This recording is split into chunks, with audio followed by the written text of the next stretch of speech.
I worked trail maintenance in the Appalachian Mountains. Something was using the path I marked. I do not hike alone in the Appalachians anymore, even though I have maintained these trails for 14 years. Not because I am afraid of the landscape, I know it better than I know my own house.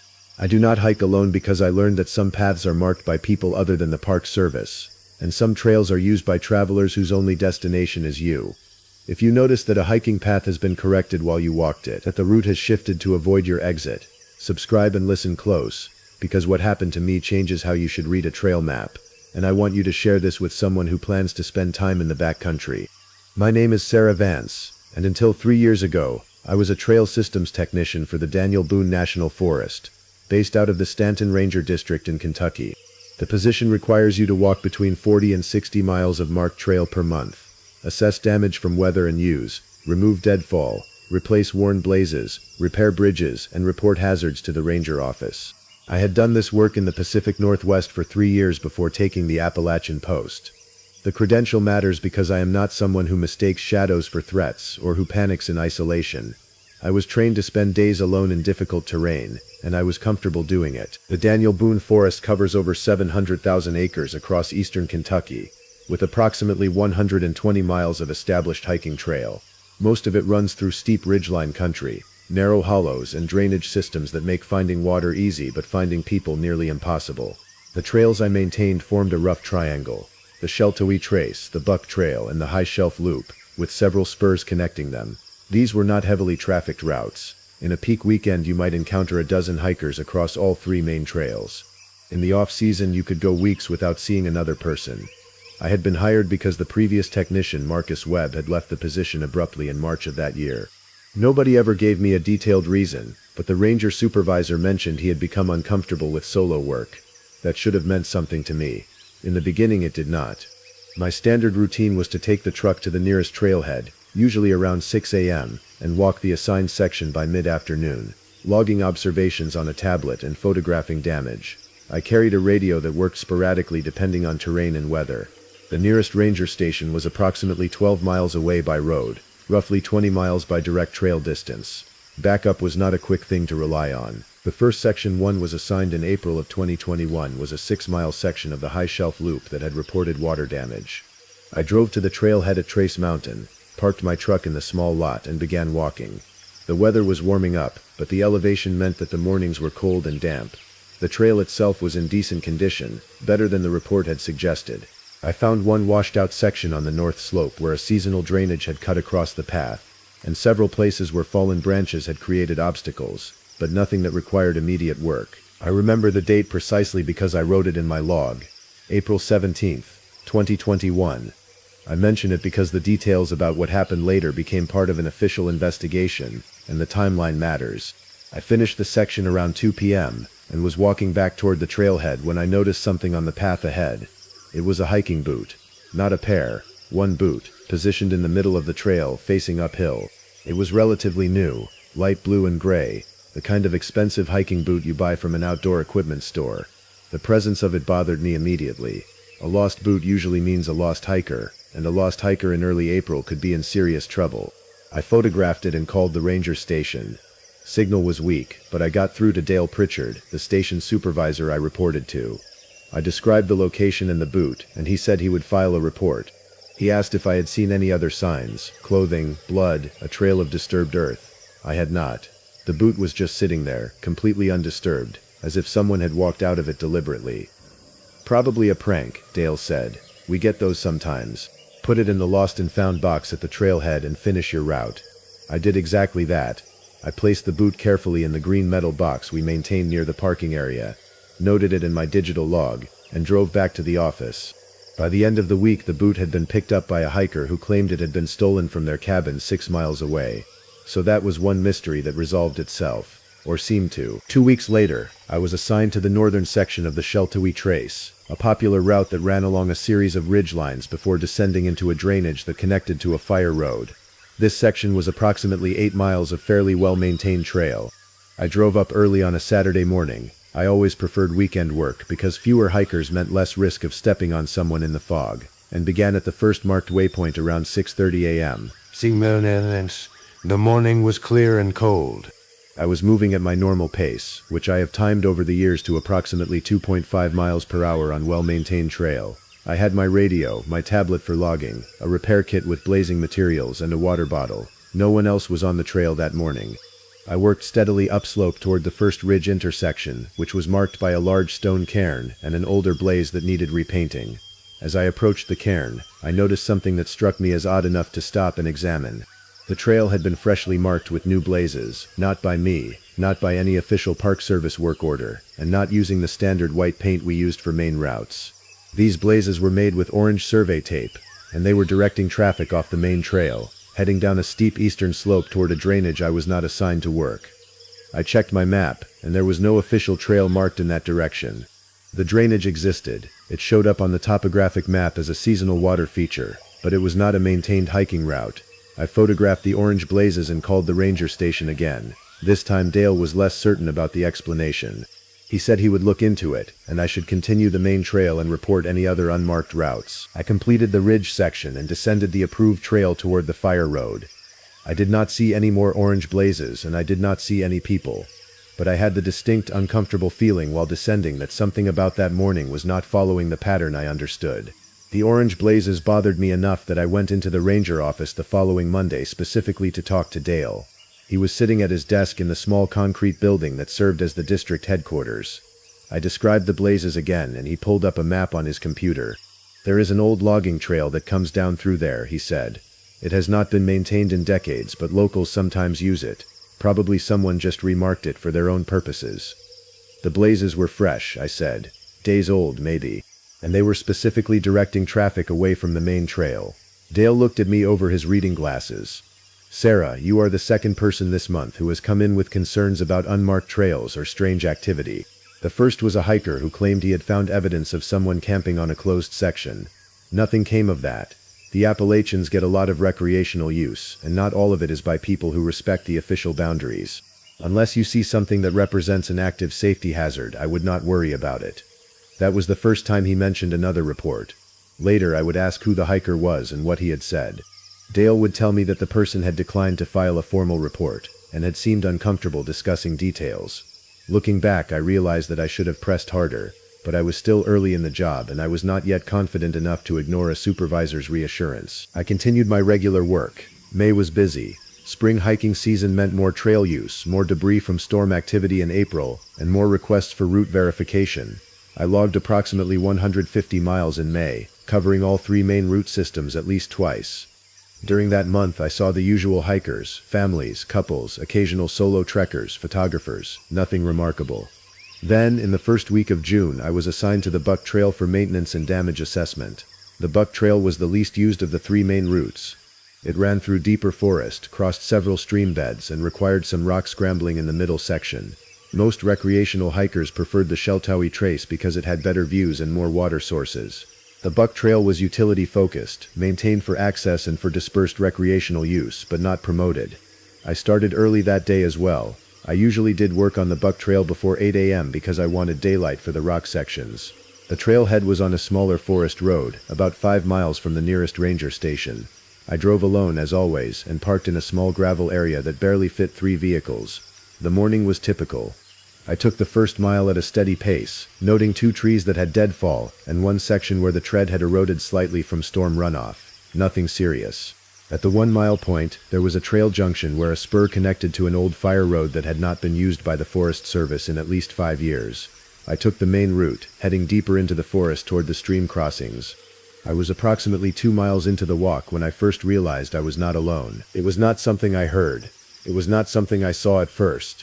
It was the feeling of the trail changing, a slight shift in attention, the sense that the landscape was aware of my presence in a way that it had not been 5 minutes earlier. I have spent enough time in the wilderness to recognize this feeling, and I have learned to pay attention to it. I stopped and listened. The forest was quiet, which is not unusual, but it was quiet in a way that suggested other activity had paused. Birds that had been calling had gone silent. An insect sound that had been constant at some frequency became absent.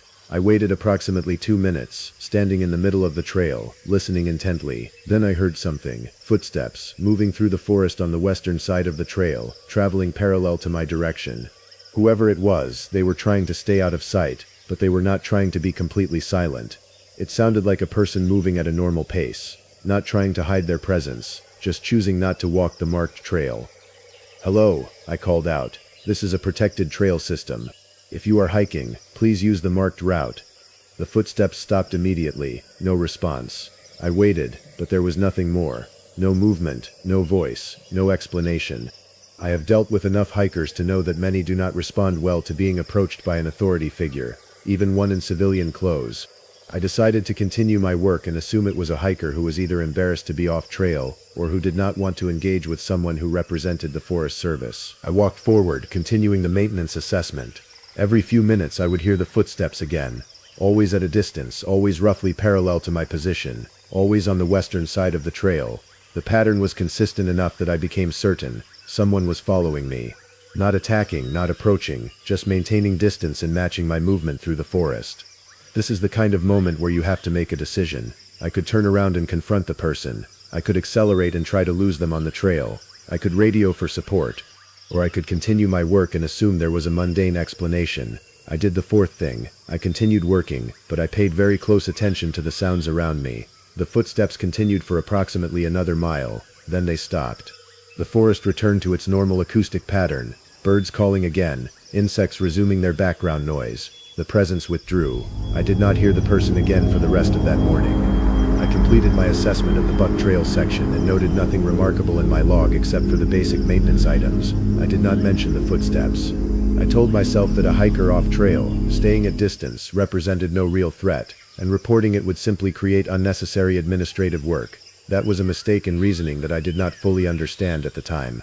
When I returned to the ranger station, Dale was not there, but I spoke to Karen Chen, one of the other technicians who worked out of the same office. I asked her casually if she had ever encountered hikers deliberately staying off the marked trails in her sections. Karen looked up from her desk.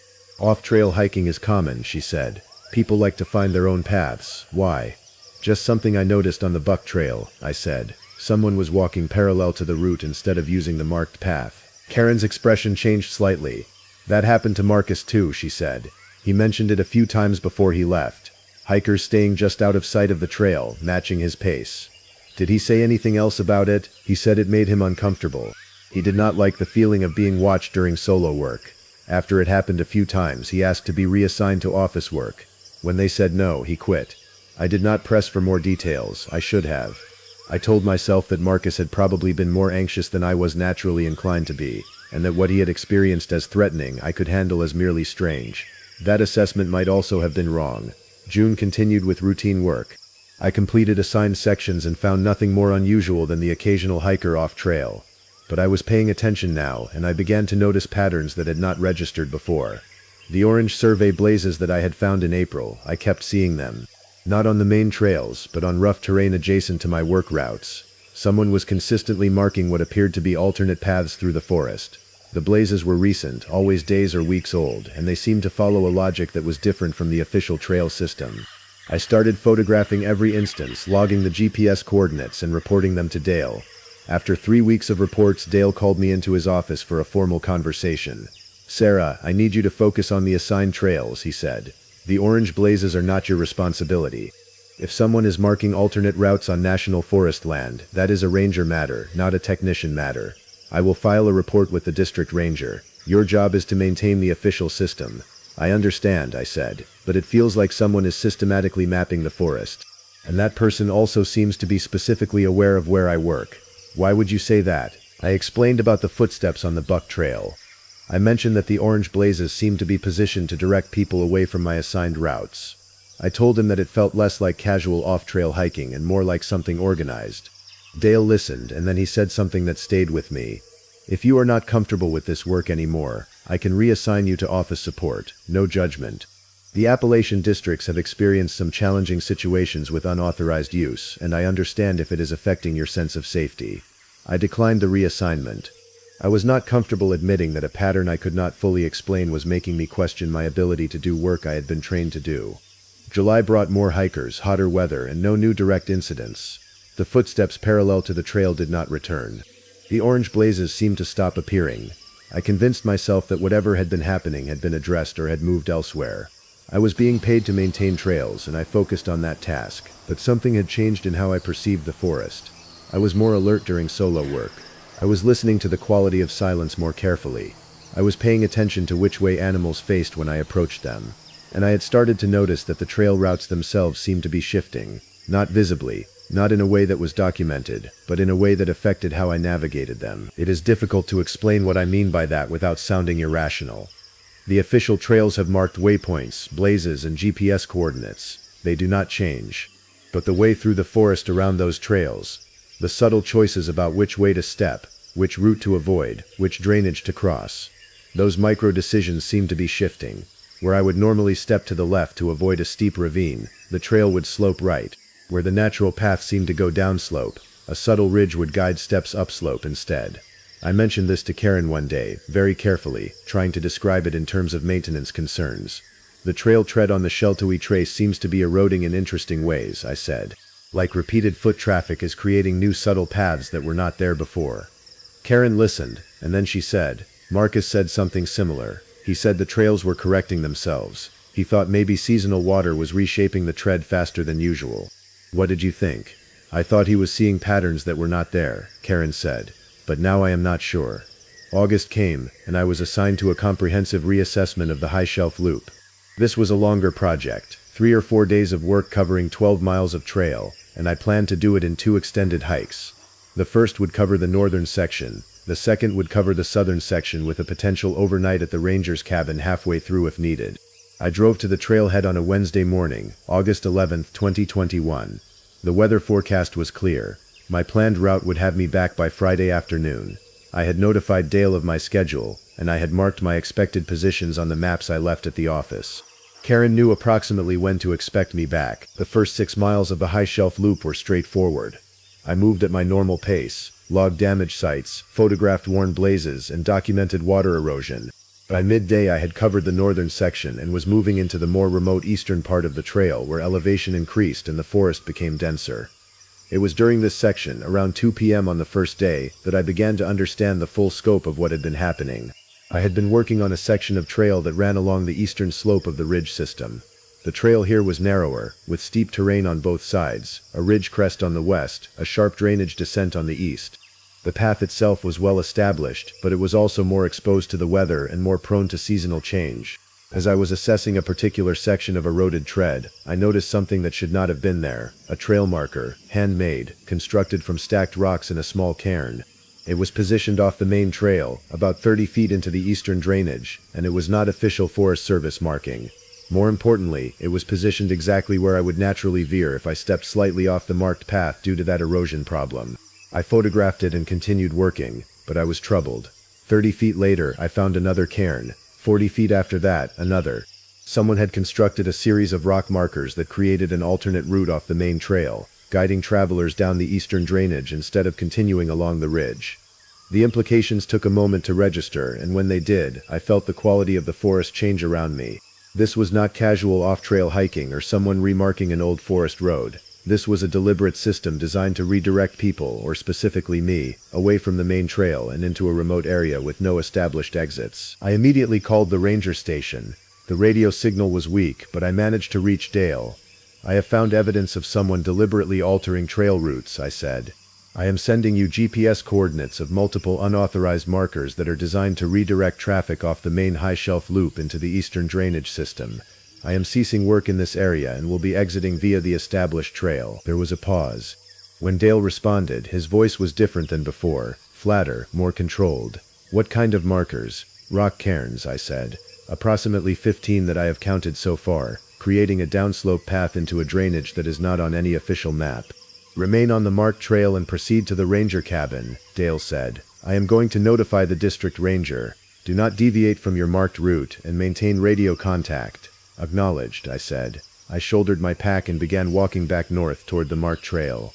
The forest around me felt different than it had during the early morning. The light seemed dimmer, though I did not think the sun position had changed. The sounds felt muffled, and for the first time I was acutely aware that I was a small human in an enormous landscape, moving through terrain that someone else understood better than I did. I reached the marked trail and continued north toward the ranger cabin, which was positioned at the midpoint of the High Shelf Loop. The cabin was a small structure, built in the 1970s, used by rangers conducting overnight patrols. It was not actively maintained, but the key was kept at the ranger station, and I had signed it out for emergency shelter if needed. As I walked, I replayed the structure of what I had discovered. The orange blazes marking alternate routes. The footsteps parallel to my assigned paths. The cairns specifically positioned to redirect travelers. The feeling of the trails themselves changing and correcting. All of these pieces suggested a single, coordinated intentionality. Someone was not just hiking off trail.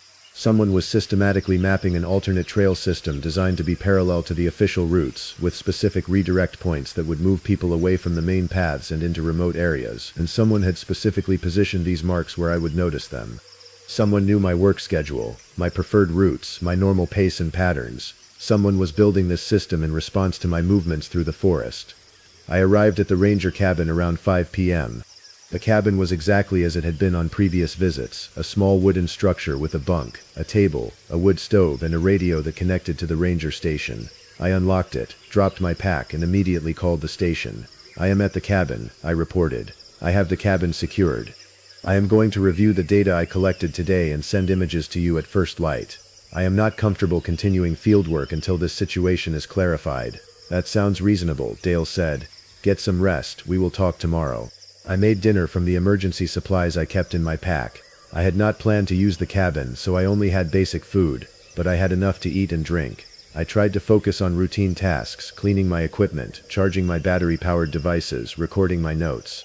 But my mind was elsewhere, working through the implications of what I had found. Whoever was creating the alternate trail system had to have detailed knowledge of the official routes. They had to have accurate maps. They had to know the terrain well enough to place markers in locations that would actually redirect hikers to their alternate routes. They also had to know my schedule and my movements well enough to place markers where I would find them. Not so obviously that I would avoid them immediately, but obviously enough that I would eventually notice a pattern. This level of knowledge suggested either someone with official access to the Forest Service maps and records, or someone who had spent significant time studying the landscape independently. Neither possibility was comforting. I settled into the cabin around 8 p.m. and tried to sleep. The bunk was more comfortable than I expected, and I managed to rest, though my sleep was light and interrupted. I woke several times, aware of small sounds, the cabin settling, wind moving through the trees, the normal sounds of a forest at night. Nothing alarming. I woke at 6 a.m. the next morning, August 12th, and made coffee on the camp stove. I had intended to spend the full day at the cabin, rest and exit early the next day. But as I was reviewing my equipment, I realized something important. My camera, the one I used to photograph trail conditions and damage documentation, was not in my pack. I have a standard routine for my equipment. The camera stays in the outer pocket of my pack except when in use. When in use, it goes back in that pocket. I have done this work for 14 years, and I have never lost a camera. I checked my pack again, carefully removing every item, but the camera was definitely not there. I sat back on the cabin floor and tried to retrace my movements. I had photographed the cairns extensively. I had taken the camera out multiple times during the first afternoon. I had photographed the initial damaged sections of trail. The last time I was certain I had the camera was around 2:30 p.m., when I was photographing the drainage system and the marked cairns. Someone had taken my camera while I was working on the trail. While I was focused on the markers and the alternate routes, someone had approached close enough to take something from my pack without me noticing. I called the ranger station again. This time I did not wait for Dale to respond to my greeting. "My camera is missing. I had it at 2:30 p.m. on the high shelf loop, and I do not have it now. Someone took it while I was working." "Are you sure?" Dale asked. "Yes, I am sure. I have had this camera in the same pocket for 14 years, and it is not here." There was a longer pause. "Okay," Dale said. "Stay at the cabin. I am going to call the ranger and file a formal report. I need you to go back to where you were working yesterday, but stay on the marked trail, and see if the camera is there. It is possible you set it down and forgot it." That was unlikely, but I agreed to check. I finished my coffee, secured the cabin, and headed back out onto the high shelf loop. I retraced my steps to the section where I had photographed the cairns, examining the trail carefully for any sign of my camera. I did not find it. What I found instead was something more disturbing. The cairns were gone. All 15 of the rock markers I had photographed, documented, and reported to Dale had been dismantled and removed. The piles of rocks were scattered, and the redirected path I had followed on my photographs no longer existed. I stopped in the middle of the trail and tried to understand what this meant. Someone had dismantled an extensive trail marking system in the time I was at the cabin. That someone had either been watching me closely enough to know when I would return to the forest, or they had been already en route to dismantle the markers when I arrived at the cabin, which would mean they had known I would report them before I did. I documented the scattered rocks and took new photographs with the backup camera I kept in my pack, a small point-and-shoot device I carried for backup. Then I hiked back to the cabin and called Dale again. "The markers are gone," I said. "All of them, dismantled, scattered, completely removed. This happened between yesterday afternoon and this morning." "Or," Dale said carefully, "that could have happened any time in the last few days, and you did not notice it until you were looking for your camera. That is not, Sarah, I need you to file a formal incident report. I need you to come back to the ranger station today and make an official statement. You do not need to spend another night in the cabin. Pack up and head to the vehicle." I heard authority in his voice, but I also heard something else, a calculated quality, as if he was choosing each word carefully. I did not like it. "Understood," I said. "I will be heading out now." I packed my equipment and began the hike back to the trailhead. The walk was approximately 6 miles from the cabin, taking me through the northern section of the high shelf loop that I had already assessed. Nothing seemed out of place. I did not see any unusual markers, any new signs of activity, or any indication that anyone else was on the trail. But I did have the sensation, several times during that walk, that I was being watched from positions I could not see. Not the feeling I had on the Buck Trail, which had been someone matching my pace at a distance. This was different, a sensation of focused attention from specific positions, a sense of sightlines trained on my movement. It lasted only moments at a time, arriving and departing like someone observing me through specific windows or openings in the forest. I tried to ignore it and focus on maintaining my pace and reaching the trailhead. I did make it to the trailhead by 2 p.m., loaded my equipment into the truck, and drove directly to the ranger station. Dale was waiting for me. He had prepared an incident report form, and had called in a ranger named Eric Brennan, who was apparently responsible for trail security and compliance. We sat in a conference room, and I gave a detailed statement of what I had discovered: the orange survey blazes, the footsteps on the Buck Trail, the cairns in the eastern drainage, the missing camera, and the dismantled markers. Both men listened without interrupting. When I finished, Eric asked, "You are confident the markers were deliberately constructed to redirect hikers?" "Yes, they were positioned specifically to create an alternate route. They were not accidental, and they were not the result of natural processes." "And you believe this is connected to the earlier incidents, the blazes and the footsteps?" "I think it is all part of the same system. Someone is deliberately creating alternate routes through the forest, and they are specifically aware of my work schedule and my assigned sections." Eric exchanged a look with Dale. "We will file this report with the district office," he said. "In the meantime, I need to ask you a direct question. Do you feel that your personal safety was at risk?" I had been trained to give clear professional answers, and I tried to do so. But the truth was that I did not fully know how to characterize what had happened. My camera had been taken, which was a theft. The markers had been placed, but they had not physically threatened me. The footsteps and the watched feeling, those were subjective experiences that could have explanations I had not considered. "I am uncertain," I said. "I did not feel directly threatened.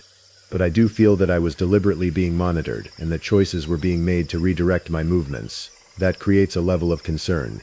"Understood," Eric said. "I am going to recommend that you are temporarily reassigned to office support while we investigate these incidents. This is not a disciplinary action, it is a precaution." I accepted the reassignment without argument. I was deeply unsettled by what had happened, and the idea of spending more time alone in those forests, given what I knew, was increasingly difficult to contemplate. The following 2 weeks passed in administrative work. Eric conducted interviews with other trail workers, reviewed maps, and checked recent access logs. I was not part of those investigations, but Karen told me that Eric had found evidence of someone accessing forest maps from a public computer at the ranger station. The access log showed that someone had been pulling detailed topographic views and GPS coordinates of the trail systems, but the records did not include identifying information about who had accessed the system. Then, on August 26th, Eric came to my desk in the office with a document. It was a printout of satellite imagery from approximately 2 weeks prior, covering the area where I had found the cairns. "Look at this," he said. "This image is from August 10th, the day before you found the markers." I looked at the satellite photo. It was a zoomed image of the trail system I had been working on, with enough resolution that you could see the cleared trail corridor and the surrounding forest. But what caught my attention was the pattern: dozens of small deliberate movements through the forest, visible as subtle scars or disturbed earth. all converging on specific points. Someone was physically mapping the landscape, Eric said. Multiple routes, multiple access points, all placed very deliberately. And Sarah, these patterns start at the main parking area where you leave your truck. The image showed someone or multiple someones following my routes, then diverging to create the alternate system. It showed a coordinated, intelligent process. It showed people who understood both the official trail system and the forest itself well enough to create something that mimicked and paralleled the official system. We are bringing this to law enforcement, Eric said. This is no longer a park management issue. This is a criminal activity. I was relieved by that decision, but I was also more frightened than I had been during any of the actual incidents. What I had experienced in the forest was not just strange, it was a deliberate action by people with specific intent. That knowledge changed the weight of every moment I had spent in that landscape. Over the following weeks, the Park Service worked with the Kentucky State Police. They conducted interviews with recent hikers, reviewed incident reports from the previous 6 months, and investigated Marcus Webb, the technician who had left. Marcus agreed to speak with investigators, but he denied any knowledge of the alternate trail system or the redirected markers. He did confirm that he had experienced similar feelings of being watched and that he had found evidence of unauthorized trails during his tenure, but he had no information about who had created them. The investigation seemed to stall without new evidence. My camera was never recovered. No witnesses could be identified. The satellite imagery showed activity, but not enough detail to identify individuals. Without clear evidence of a specific crime beyond the possible theft of the camera, law enforcement could not pursue formal charges. By November, I had been offered the choice to return to trail work or to transfer to office support permanently. I chose office support. That decision felt like a failure. The acknowledgement that something in the forest had beaten me, had successfully driven me away from work I was trained to do and confident in. But something else happened that November that gave the investigation a different direction. A hiker named David Merrow reported a concerning incident that had occurred approximately 3 weeks prior, on October 18th. Merrow had been hiking the Buck Trail solo when he realized he was following an unmarked route that was steering him away from the main path. He had noticed cairns marking the alternate trail and had become suspicious. He followed the route for approximately 2 miles before realizing it was deliberately redirecting him into a remote drainage area with no established exits. Merrow had found the situation alarming enough to contact law enforcement. When questioned, he described being followed, or sensing that he was being followed, by at least one other person who was maintaining a distance but moving parallel to his route. Merrow had backtracked and exited on the main trail. He returned to the ranger station and filed a report, but the initial investigation found no evidence. No markers were observed. No other witnesses could corroborate the event.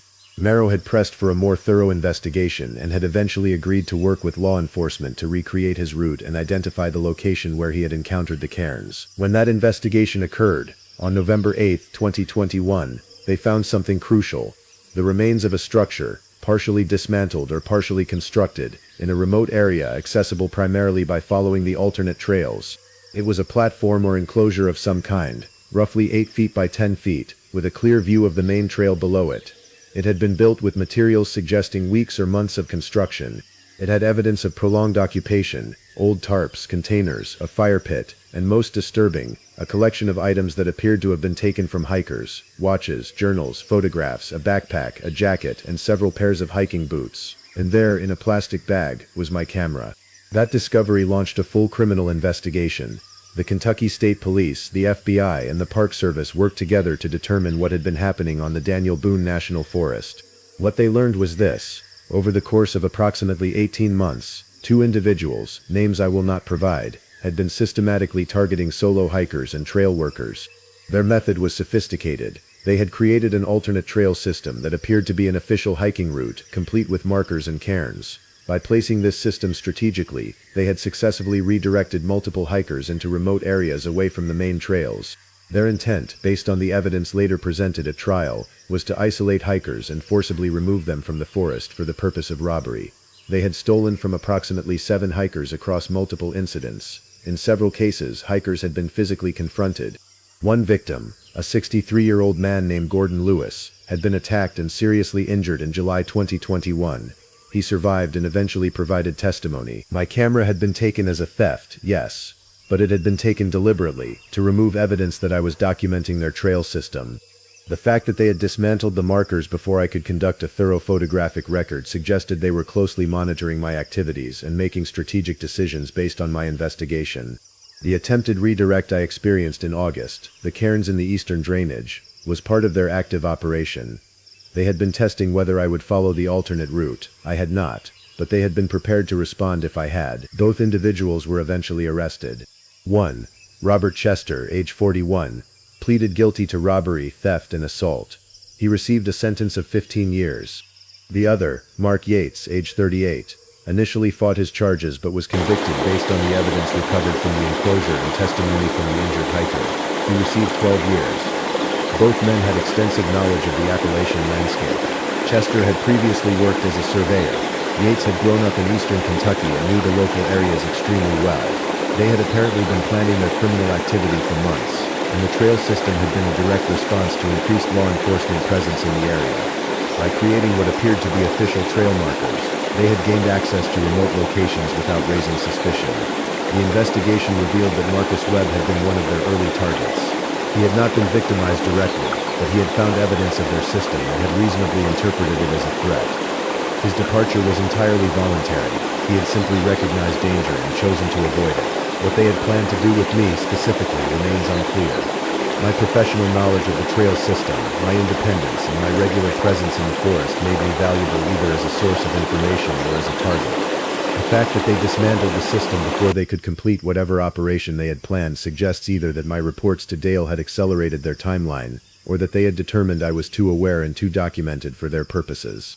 After the arrests, the Daniel Boone National Forest temporarily closed several trail sections for investigation and remediation. All unauthorized markers were systematically removed. The Ranger Office implemented new protocols for trail maintenance, including requiring two-person teams for solo work assignments and increasing radio communication check-ins. I returned to office support indefinitely. I could have transferred to another district or pursued a different role within the Forest Service, but I chose to remain at the Stanton Ranger Station. I trained new trail workers. I helped redesign the trail system protocols. I worked with the investigation team to ensure that what happened to me and to other hikers did not happen again. I was offered a ranger position, which would have been a promotion and a logical career progression. I declined it. Some part of me, the part that had learned to listen to the forest's attention on my skin, knew that I was no longer capable of the isolation that trail work required. That was not shame, that was wisdom. What I have carried from this experience is specific and permanent. I do not hike alone in remote areas anymore. I do not trust alternate trail markers without verification. I do not dismiss the feeling of being watched as mere paranoia, and I do not assume that the wilderness is neutral to my presence, that it does not respond to my movements, that it is not being used as a territory by other intelligent beings with their own intentions. 3 years after the arrests, I still work for the Daniel Boone National Forest, but I work in operations and policy now. I train trail maintenance workers. I teach them to recognize not just physical hazards but social hazards, the signs that they are being monitored, redirected, or deliberately placed in dangerous situations. I teach them that the Appalachian landscape is used by people other than the ones the Park Service officially sanctions, and that sometimes the most important skill in wilderness work is recognizing when to leave. I still take the same road past the trail systems. I still see hikers heading into the forest, confident in their preparation and their knowledge. Most of them will be fine. But some of them will notice, at certain points along certain trails, subtle markers that do not appear on official maps. Some will follow those markers because they trust that they are authentic, and some of them will eventually understand that they are lost on a path that was designed specifically to locate and isolate them. That is why I no longer hike alone in the Appalachian Mountains, even though I know the landscape better than most people who work there. Because the landscape has been mapped by people other than me, and those maps are still in use. And they still work very effectively at drawing people away from help and into remote places where no one can hear them when they call. Final approximate word count, 15,847. I still have the photograph, even though I have been asked multiple times to destroy it. The photograph shows the eastern wall of a one-story log cabin, weathered and half consumed by overgrown rhododendrons and black locust saplings. The wall has a window, and reflected in that window, visible only in certain lighting conditions, is a figure standing on the front porch. The figure is not visible in the corresponding photograph taken from the porch facing the same direction. If you listen to this story while sharing it with someone, tell them to look carefully at that specific detail, because understanding what we saw in that reflection is the difference between knowing what happened to us and dismissing it as a mistake we made in a remote place where we were emotionally vulnerable. My name is Nathan Crane, and I am a historical restoration contractor. I specialize in preserving structures from the 19th and early 20th centuries, primarily in Appalachian regions where older buildings are frequently abandoned due to economic migration and changing land use. The work is careful and methodical. I document original construction techniques, source period-appropriate materials, and work with local historians to preserve the architectural and cultural significance of these buildings. I have been doing this work for 12 years, and I have restored approximately 40 structures across Kentucky, West Virginia, and Tennessee. In the spring of 2019, I was contracted by the Grayson County Historical Preservation Society to assess and restore a cabin located on the upper reaches of Devil's Fork Creek in eastern Kentucky. The cabin was situated on private land whose owner was sympathetic to preservation work and willing to allow the restoration to proceed at no cost to the Historical Society. The building had been abandoned for approximately 60 years, based on the last known occupancy records from the 1950s. The location is approximately 12 miles from the nearest paved road, accessible only by a narrow Forest Service road that requires four-wheel drive during wet seasons. Cell service does not exist in the area. The landscape is steep and heavily forested, characterized by dense rhododendron thickets, ancient hemlock trees, and rocky drainage systems that create significant isolation from surrounding communities. I arrived at the location in April with my daughter Claire, who was 24 at the time and studying architectural history. Claire had worked with me on several previous restorations and possessed both the practical skills and the historical knowledge to be genuinely useful. We brought equipment for initial assessment and documentation, cameras, measuring tools, laptops for recording data, and basic camping supplies for the 2-week evaluation phase. The cabin was substantially more intact than the description had suggested. The primary structure was log construction, approximately 32 feet by 24 feet, built on a stone foundation with a massive central chimney. The roof had collapsed on the western side, but the main living space and the eastern bedroom were largely protected from weather. The entire structure was buried under decades of plant growth, but the skeleton of the building was sound. What struck me immediately was evidence that the cabin had not been truly abandoned. Inside we found furniture that had been moved and arranged after the wood stove had long since cooled. Books were shelved on a wall, though their spines had faded into illegibility. A writing desk held a chair pulled neatly beneath it. In the bedroom a bed frame stood with what remained of a fabric mattress. These were not the signs of a family having left in crisis.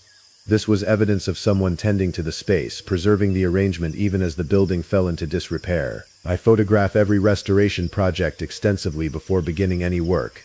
These photographs serve as documentation of original condition and become part of the historical record. It was during this initial photography that I first noticed something wrong. In several of the photographs I had taken of the eastern wall from outside, there appeared to be a reflection in the window that did not correspond to anything that was actually there. When I stood in the exact position and angle shown in the photograph, there was nothing visible in the window. But in the image, clearly reflected, was the silhouette of a person standing on the front porch behind me. I did not mention this observation to Claire immediately. I assumed it was a photographic artifact, lens flare, a reflection from my own shadow, or some optical phenomenon I was not accounting for. I mentioned it casually when we were inventorying the interior, and I showed her the photograph. "Is that you?" she asked. "No. I was taking the photo from about 20 feet away, and this figure is too tall, probably an artifact, or some reflection from somewhere else." She said it as someone would say something reasonable while being aware that it might not be entirely reasonable. We spent the first week conducting a thorough assessment. We documented every element of the structure, the construction methods, the materials, the condition of the logs, the state of the chimney, the foundation, the roof damage. We took measurements, we examined the interior fixtures. We collected samples of construction materials for analysis, and we began to learn about the cabin's history. Among the personal items we found was a small journal, leather-bound and brittle with age. The first entry was dated July 14, 1923. The handwriting was careful and precise, and the first passage read, "Annabelle arrived today from Kentucky City. She will stay for the season. The cabin is prepared, and I have ensured that everything is as it should be." The subsequent entries were sparse, often weeks apart. They documented routine matters, weather, the condition of the garden, visits to the creek for water. But they were all written in the same careful hand, and they were all addressed to Annabelle, as if the journal was a record of her stay, kept for her benefit or in her memory. The final entry was dated October 3, 1923. It read, "Annabelle has decided to remain through winter. The supplies are adequate. I have told her that the isolation is dangerous, but she is determined. God willing, we will both survive until spring." After that entry, the pages were blank.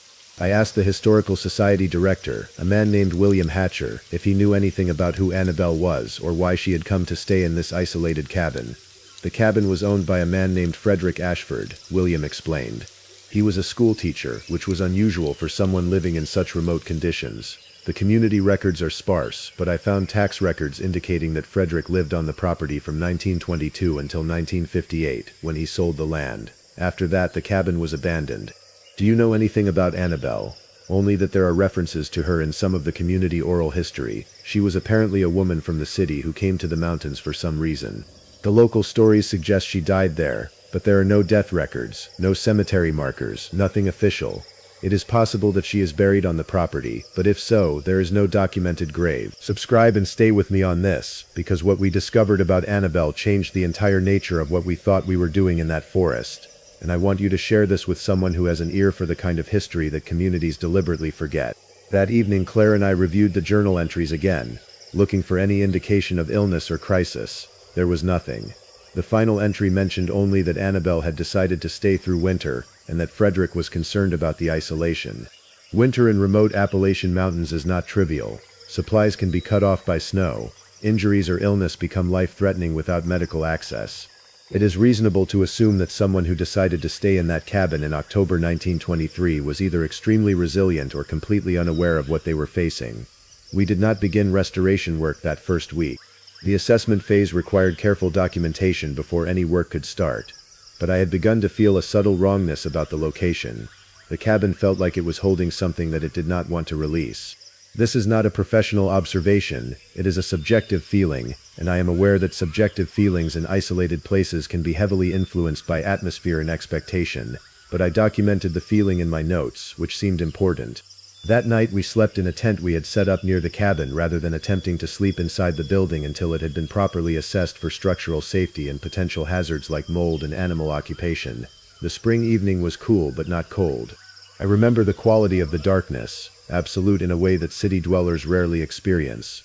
The forest sounds were constant and varied. Animals moved through the rhododendrons, water trickled through the nearby creek. There was nothing specifically alarming about any of it. Claire came to my tent around 2 in the morning. "I heard someone call my name," she said. "Where?" "Outside. Someone called my name very clearly. I thought it was you, but then I realized you were asleep."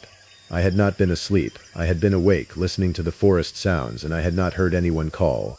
But I had heard something approximately an hour earlier, a voice that might have been a human voice or might have been an animal sound. The quality of the sound had been ambiguous enough that I had dismissed it. "It was probably an animal," I said.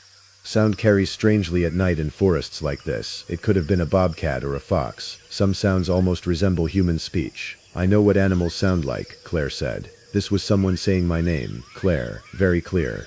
We should stay alert. If there is someone in this area who is not authorized, we need to know about it. But it is probably not a threat. Hunters sometimes work this land, or people from the community." That was not convincing, and I could see that Claire was not convinced. But neither of us had a better explanation, so we accepted the lesser implausible option and went back to sleep. The next morning I expanded my examination of the area around the cabin. I looked for evidence of recent human activity, footprints, disturbed vegetation, camps, evidence of hunting. I found nothing that suggested someone had been in the area recently, though it was possible that recent activity had been obscured by the forest's ability to reclaim disturbed earth. But I did find something that was difficult to explain. A series of stones arranged in a pattern approximately 50 meters behind the cabin. The stones formed a rough circle, approximately 4 feet in diameter. In the center of the circle, the earth was disturbed and raised slightly, as if something had been buried and had sunk over the course of decades. I photographed the circle and noted its location, but I did not excavate it. That would have required permission and expertise that I did not possess. I mentioned it to Claire. "That could be a grave," she said quietly. "It could be, but unmarked graves are not uncommon in remote areas, especially from earlier periods. Without evidence, I cannot conclude that it is related to Annabelle or to the cabin, but it might be. Someone died here, and it seems like someone buried them in secret. Yes, it seems like that could be what happened." The second week of our assessment, the weather changed.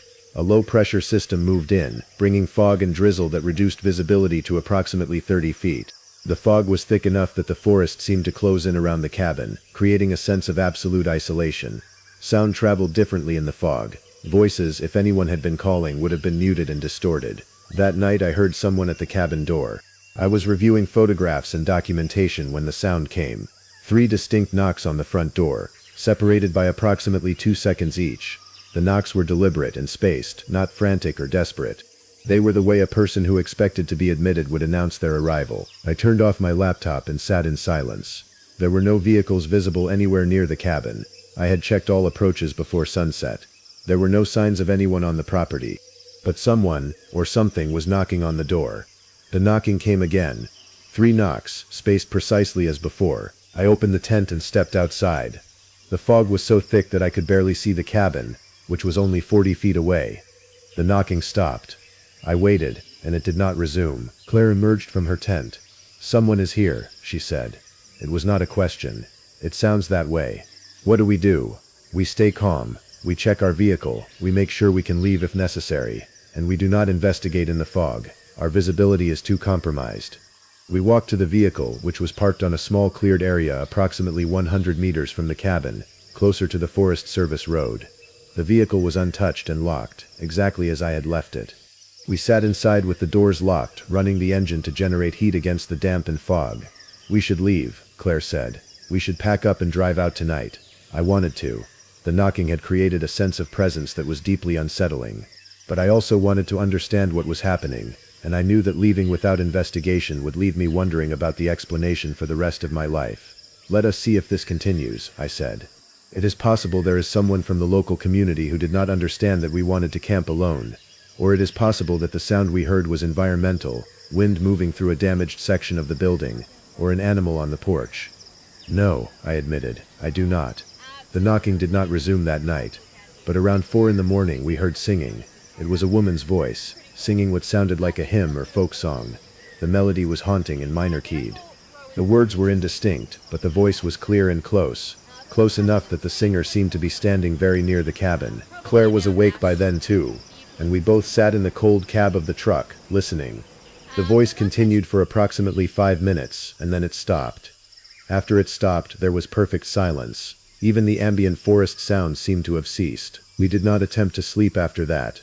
We waited for dawn, running the truck engine periodically to maintain heat. As soon as the sky began to lighten, we drove to the cabin and began packing up our equipment. I did not have a rational explanation for the knocking or the singing, but I had a clear understanding that we were not welcome at the cabin, at least not without understanding what was expected of us. I told Claire that we would return to our home office, review what we had documented, and consult with William Hatcher about the history of the property. We drove out of the forest without incident. The road was muddy but passable. I did not see anyone or any sign of habitation. Once we returned to cell range and had internet access, the first thing I did was search for records of deaths in the area during 1923 or 1924. There was no official death record for anyone named Annabelle in Grayson County during that period. But in the archives of a local historical society I found a brief mention in a newspaper archive from November 1923. The article was small, barely a paragraph, and it read, "A young woman of the city, who had come to reside in Devil's Fork for a season, has gone missing. Inquiries have been made, but no trace of her has been located. It is feared that she may have come to misadventure in the forest." No name was given, no description beyond "a young woman of the city." But the timing aligned perfectly with Annabelle's final journal entry from October 3rd. I consulted with William Hatcher about what I had found. He seemed unsurprised. "There are stories about that property," he said carefully. "I did not mention them when we contracted you because I did not want to bias your work. But there has been a persistent local belief that someone died at that cabin under unclear circumstances, and that the person was not properly buried or mourned. The community has an oral tradition of avoiding the location because of that history. Why did not you tell me?" "Because I wanted you to assess the building objectively, without preconceptions. If I had told you ghost stories, you might have abandoned the project. And I believe the building is worth preserving, regardless of its history." I understood his reasoning, even though I disagreed with his approach. "What do the local stories say happened?" "That a young woman from out of the area came to stay with the teacher who owned the cabin. That she became pregnant. That there was some kind of incident or accident, and that she died at the cabin under circumstances that were not officially reported. Some versions of the story suggest that she died in childbirth. Others suggest that she was killed. Most suggest that Frederick Ashford, the teacher, did not want the publicity or the scandal, so he buried her on the property and told the community that she had left. And people have left her alone since then because they believe she is haunting the location. More or less. It is a story that has been passed down in the community, but it is not a story that most people take literally.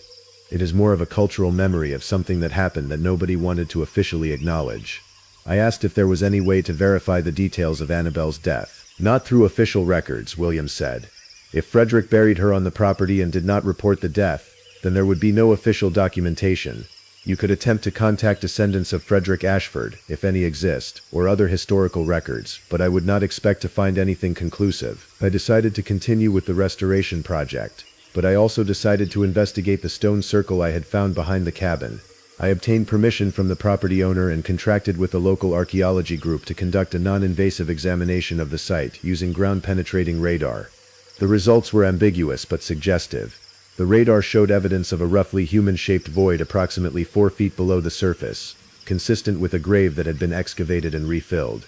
That was not definitive proof of what lay beneath the stones, but it was consistent with the possibility that Annabelle was buried there. I began researching the legal and ethical questions involved in exhuming a potential grave from that period. The issue was complicated by the fact that there was no death certificate and no known next of kin. An exhumation would require court approval and would likely face resistance from the historical preservation community, which generally preferred to leave undisturbed historical graves in place. But I also felt obligated to investigate the nature of what was happening at the cabin. The knocking and the singing were not normal phenomena. They required explanation. And the most logical explanation was that we were dealing with a location that held significant emotional energy related to an unresolved death. I returned to the cabin alone in late May, approximately 6 weeks after our initial visit. I wanted to try to make contact with whatever presence was at the location and see if I could understand what it wanted. I am not a paranormal investigator, and I do not have training in communicating with supernatural phenomena. What I had was a background in research and documentation, and a willingness to approach the situation as carefully as I might approach any other investigation. I set up at the cabin during the day and remained through the night, documenting any unusual activity. I brought recording equipment to capture audio. I brought thermal imaging equipment to detect heat signatures. I photographed the entire cabin inside and out. I brought a notebook and documented my observations in real time. Nothing happened during the daylight hours. The cabin was silent and still. The interior was exactly as I had left it during the assessment phase. But as night fell and darkness became complete, I began to experience the full weight of the isolation. Around midnight I heard the singing again. The same haunting melody, the same minor key. The voice was female and young, and it seemed to be singing from multiple directions simultaneously. When I tried to approach the source of the sound, it seemed to move away, remaining always at a distance but always audible. I recorded the singing on my audio equipment. I noted the time and duration. I attempted to document anything else that might explain the phenomenon. Then, around 2 in the morning, I made the decision that would fundamentally change my understanding of what was happening at the cabin. I went to the stone circle behind the cabin. I brought a shovel, which I had packed for exactly this purpose, and I began to excavate the center of the circle. I am mentioning this because it became important later, and because I want to be precise about what I found and what happened as a result. The earth came up easily at first, as if it had been disturbed repeatedly over the decades. After approximately 2 feet of digging, the shovel struck something solid. I cleared away the dirt and discovered a bundle wrapped in what had once been cloth but had decayed into fiber and dust. Inside the wrapping was a skeleton, small, consistent with the remains of a young woman. And alongside the skeleton, arranged with obvious care, were several objects: a wedding ring, a small leather journal similar in style to Frederick's journal, a lock of hair tied with a faded ribbon, and a small wooden box. I did not remove the remains. I covered them carefully and left the grave exactly as I had found it, except opened. Then I sat outside the cabin in darkness and attempted to process what I had discovered. I had confirmed the core truth of the local story. Annabelle had died at the cabin and been buried secretly on the property. But her presence at the cabin was not explained by finding her grave. If anything, finding her physical remains made the other phenomena, the knocking, the singing, the sense of presence, more difficult to explain, not less. I remained at the cabin that night and waited. If what was happening was somehow connected to Annabelle, then opening her grave might change the nature of that connection. At approximately 4 in the morning, I experienced something that I still have difficulty articulating. I was standing at the front window of the cabin, looking out into the darkness, when I became aware of a presence in the room with me. It was not visible, not tangible, but it was present with absolute certainty. I could sense it the way you might sense someone standing behind you, even with your eyes closed. And I heard a voice, not singing this time but speaking. A woman's voice, young and clear, saying my name. Nathan, Nathan, you found me. I did not run. I did not panic. I spoke to the presence. Yes, I found you. I want to understand what happened to you. Frederick said that if I died, he would never admit I was here. He said the scandal would destroy his position, and he could not allow that. He made me promise not to tell anyone about the baby. He said that if the community found out, he would lose everything. You were pregnant. Yes, I did not know at first. I came because he asked me to come. He said he loved me and wanted me to stay. But when I realized I was pregnant, I wanted to leave. I wanted to go back to the city and find proper care. And he said I could not leave because then everyone would know. What happened to you? The baby came in November. It came too early, and it came wrong. Frederick did his best, but he did not know what to do. I was bleeding too much. The baby was not breathing, and Frederick sat beside me and cried because he knew what was happening and he could not stop it. I am sorry. He buried us both together, the baby and me. He kept my things in the cabin so that he could feel like I was still there. And every day he would write in his journal and pretend that I was still alive, still staying for the season, still just existing in the space with him.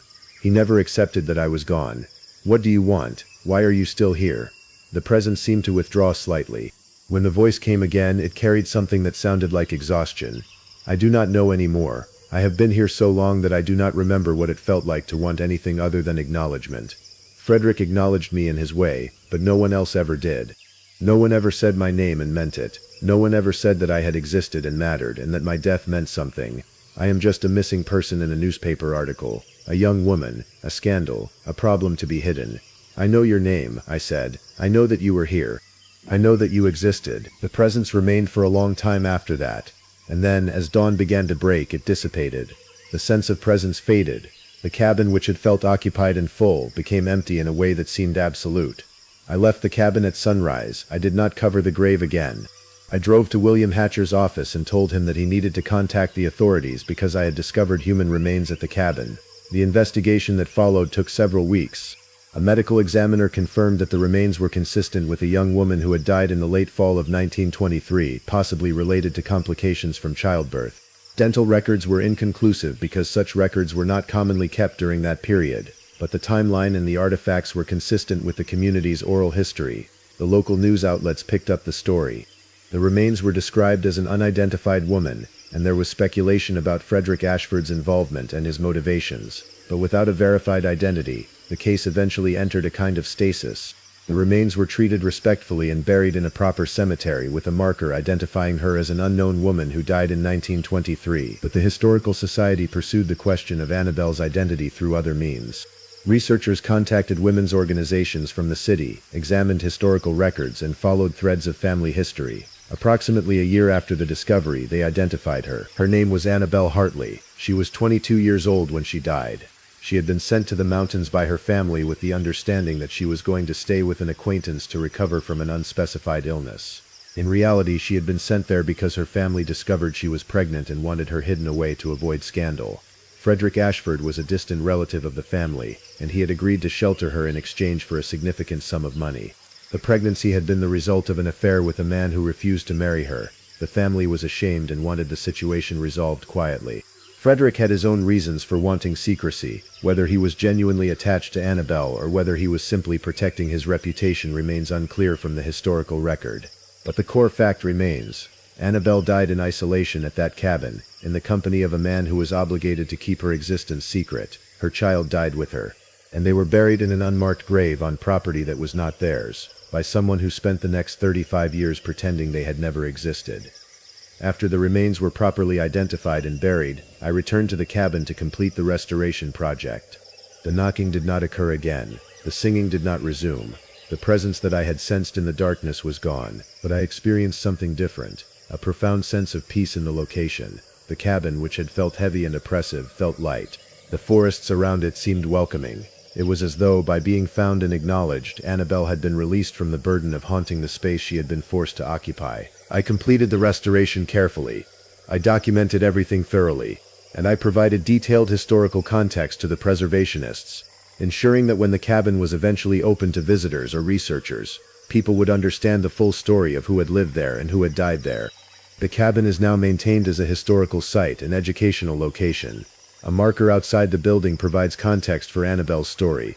The grave behind the cabin has been properly documented and preserved, and the name of Annabelle Hartley is no longer forgotten. But I have been changed by the experience in ways that are difficult to articulate. I have carried full records of what happened at the cabin, documentation, photographs, recordings, and written accounts. Some people have asked me to withhold these materials or to present them as fiction rather than as an account of genuine experience. The full detailed case files are available to channel members for anyone who wants to examine the complete record and form their own conclusions. I no longer work in remote locations alone. I bring additional people with me, not out of fear but out of a sense that whatever we encounter deserves to be witnessed and verified by more than one person. And I have become convinced that many of the abandoned locations I work to preserve are not truly abandoned. They are held by the memory and the presence of people who died there and were never properly mourned. Annabelle's presence at that cabin was not a curse or a threat. It was a haunting born from abandonment and silence. And the cure for that haunting was simple. Someone had to know her name and remember that she had existed. That photograph I still possess. The one that shows the reflection in the window that should not be there. I have examined it thousands of times. I have had it analyzed by photographers and forensic imaging specialists. They confirm that the reflection cannot be explained by optical phenomena or camera artifacts. The figure in the reflection remains unidentified and unexplained. But I know who it was. It was Annabelle, watching from the porch, waiting to be acknowledged, waiting to be found. I have worked in national parks for 16 years, and I can tell you with absolute certainty that there are parts of these protected areas where the official trails end but the human activity does not. There is a ranger station in a mountain park where the night shift has been vacant for 3 years. Not due to budget cuts but due to the fact that nobody will volunteer for overnight work in that particular location. And if you have ever hiked a backcountry trail early in the morning and seen footprints that were not there the previous day, heading in directions that no living person would choose to walk, share this story with someone who might understand why those prints lead nowhere. Because I have learned that some rangers never truly leave the parks they have devoted their lives to protecting. My name is David Brennan, and I have been a National Park Service ranger for the duration that I mentioned. I have worked in 5 different parks across the western United States: Yellowstone, Rocky Mountain, Glacier, Olympic, and the Walla-Whitman area. My specialty is backcountry patrol and wilderness search and rescue. I am trained in emergency medicine, animal behavior, wilderness survival, and law enforcement. I have been commended for several successful rescue operations and have testified in federal court regarding land disputes and criminal activity on park property. I am considered reliable and thorough, qualities that are essential for the work I do.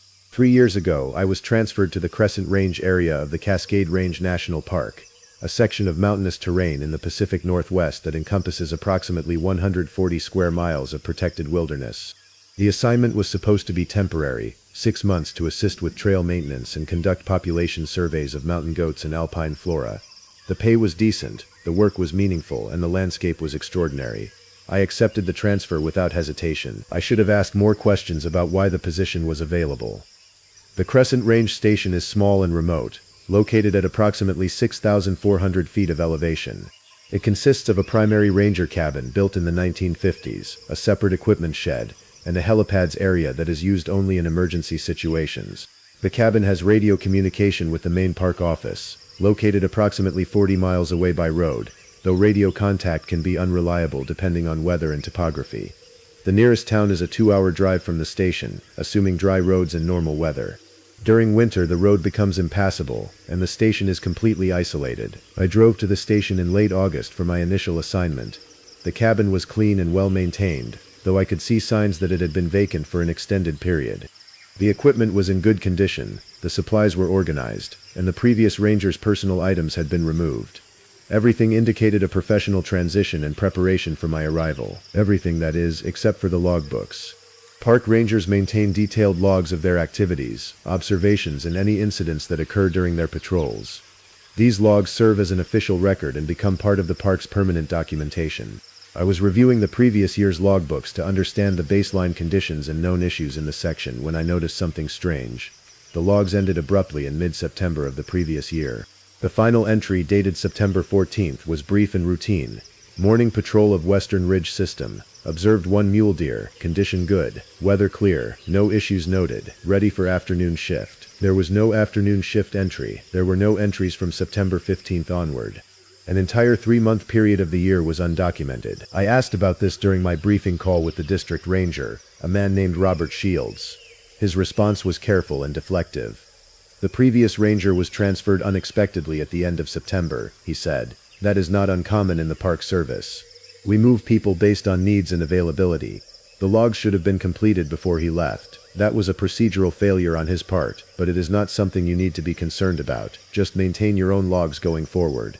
What was his name? I asked. Michael Redwing. He was a good ranger, experienced and reliable. The transfer was somewhat abrupt due to personal circumstances on his end, but I am sure he would have left everything in good order if he could have. I did not press further at the time, but the incomplete logs bothered me. A gap in documentation like that was unusual, and suggested either poor procedure or an incident that had not been properly recorded. I filed the observation away and focused on the work I had been brought to do. My first month at the station was unremarkable. I conducted the assigned trail surveys and maintenance work. I became familiar with the landscape, the weather patterns, the wildlife, and the backcountry access routes. I established a routine of daily patrols that took me through different sections of the range systematically. The work was absorbing and meaningful. But I also began to notice things that seemed out of place. The first was the condition of the trails themselves. The official hiking routes are marked with blazes, painted symbols on trees, and maintained to a specific standard. The marked trails in my section appeared to be significantly more worn than would be expected for a remote area with relatively low traffic. The tread was compressed, the vegetation alongside the path was trampled, and in several places people had worn alternate routes around obstacles. Someone had been walking these trails extensively and recently, but the logbooks showed no significant visitor activity over the previous year. The few entries that did mention hikers were dated months earlier. This discrepancy was worth investigating. I asked Robert Shields about it during our next scheduled communication. Are there any reports of increased backcountry usage in my section? I said. Not that I am aware of. The area is remote and not particularly popular with casual hikers. Why? The trails show significant wear. More than what would be consistent with the visitor numbers documented in the previous logs. It is possible that the previous ranger was not diligent about logging all visitors, or it is possible that some seasonal fluctuation has occurred. The trails you are responsible for maintain themselves through use. If people are hiking them, that is not necessarily a problem. Subscribe and stay with me on this, because what I discovered over the following weeks changed my understanding of those trails and the patterns of activity that had been happening in this wilderness section. And I want you to share this with someone who understands that not all foot traffic leaves footprints the living would recognize. I increased my patrol frequency to document who was using the trails and when. I set up motion-triggered cameras at several key junctions to capture data on usage patterns. I created a detailed map showing areas of significant wear and cross-referenced them with the limited documentation in the previous logs. What I found was troubling in its implications.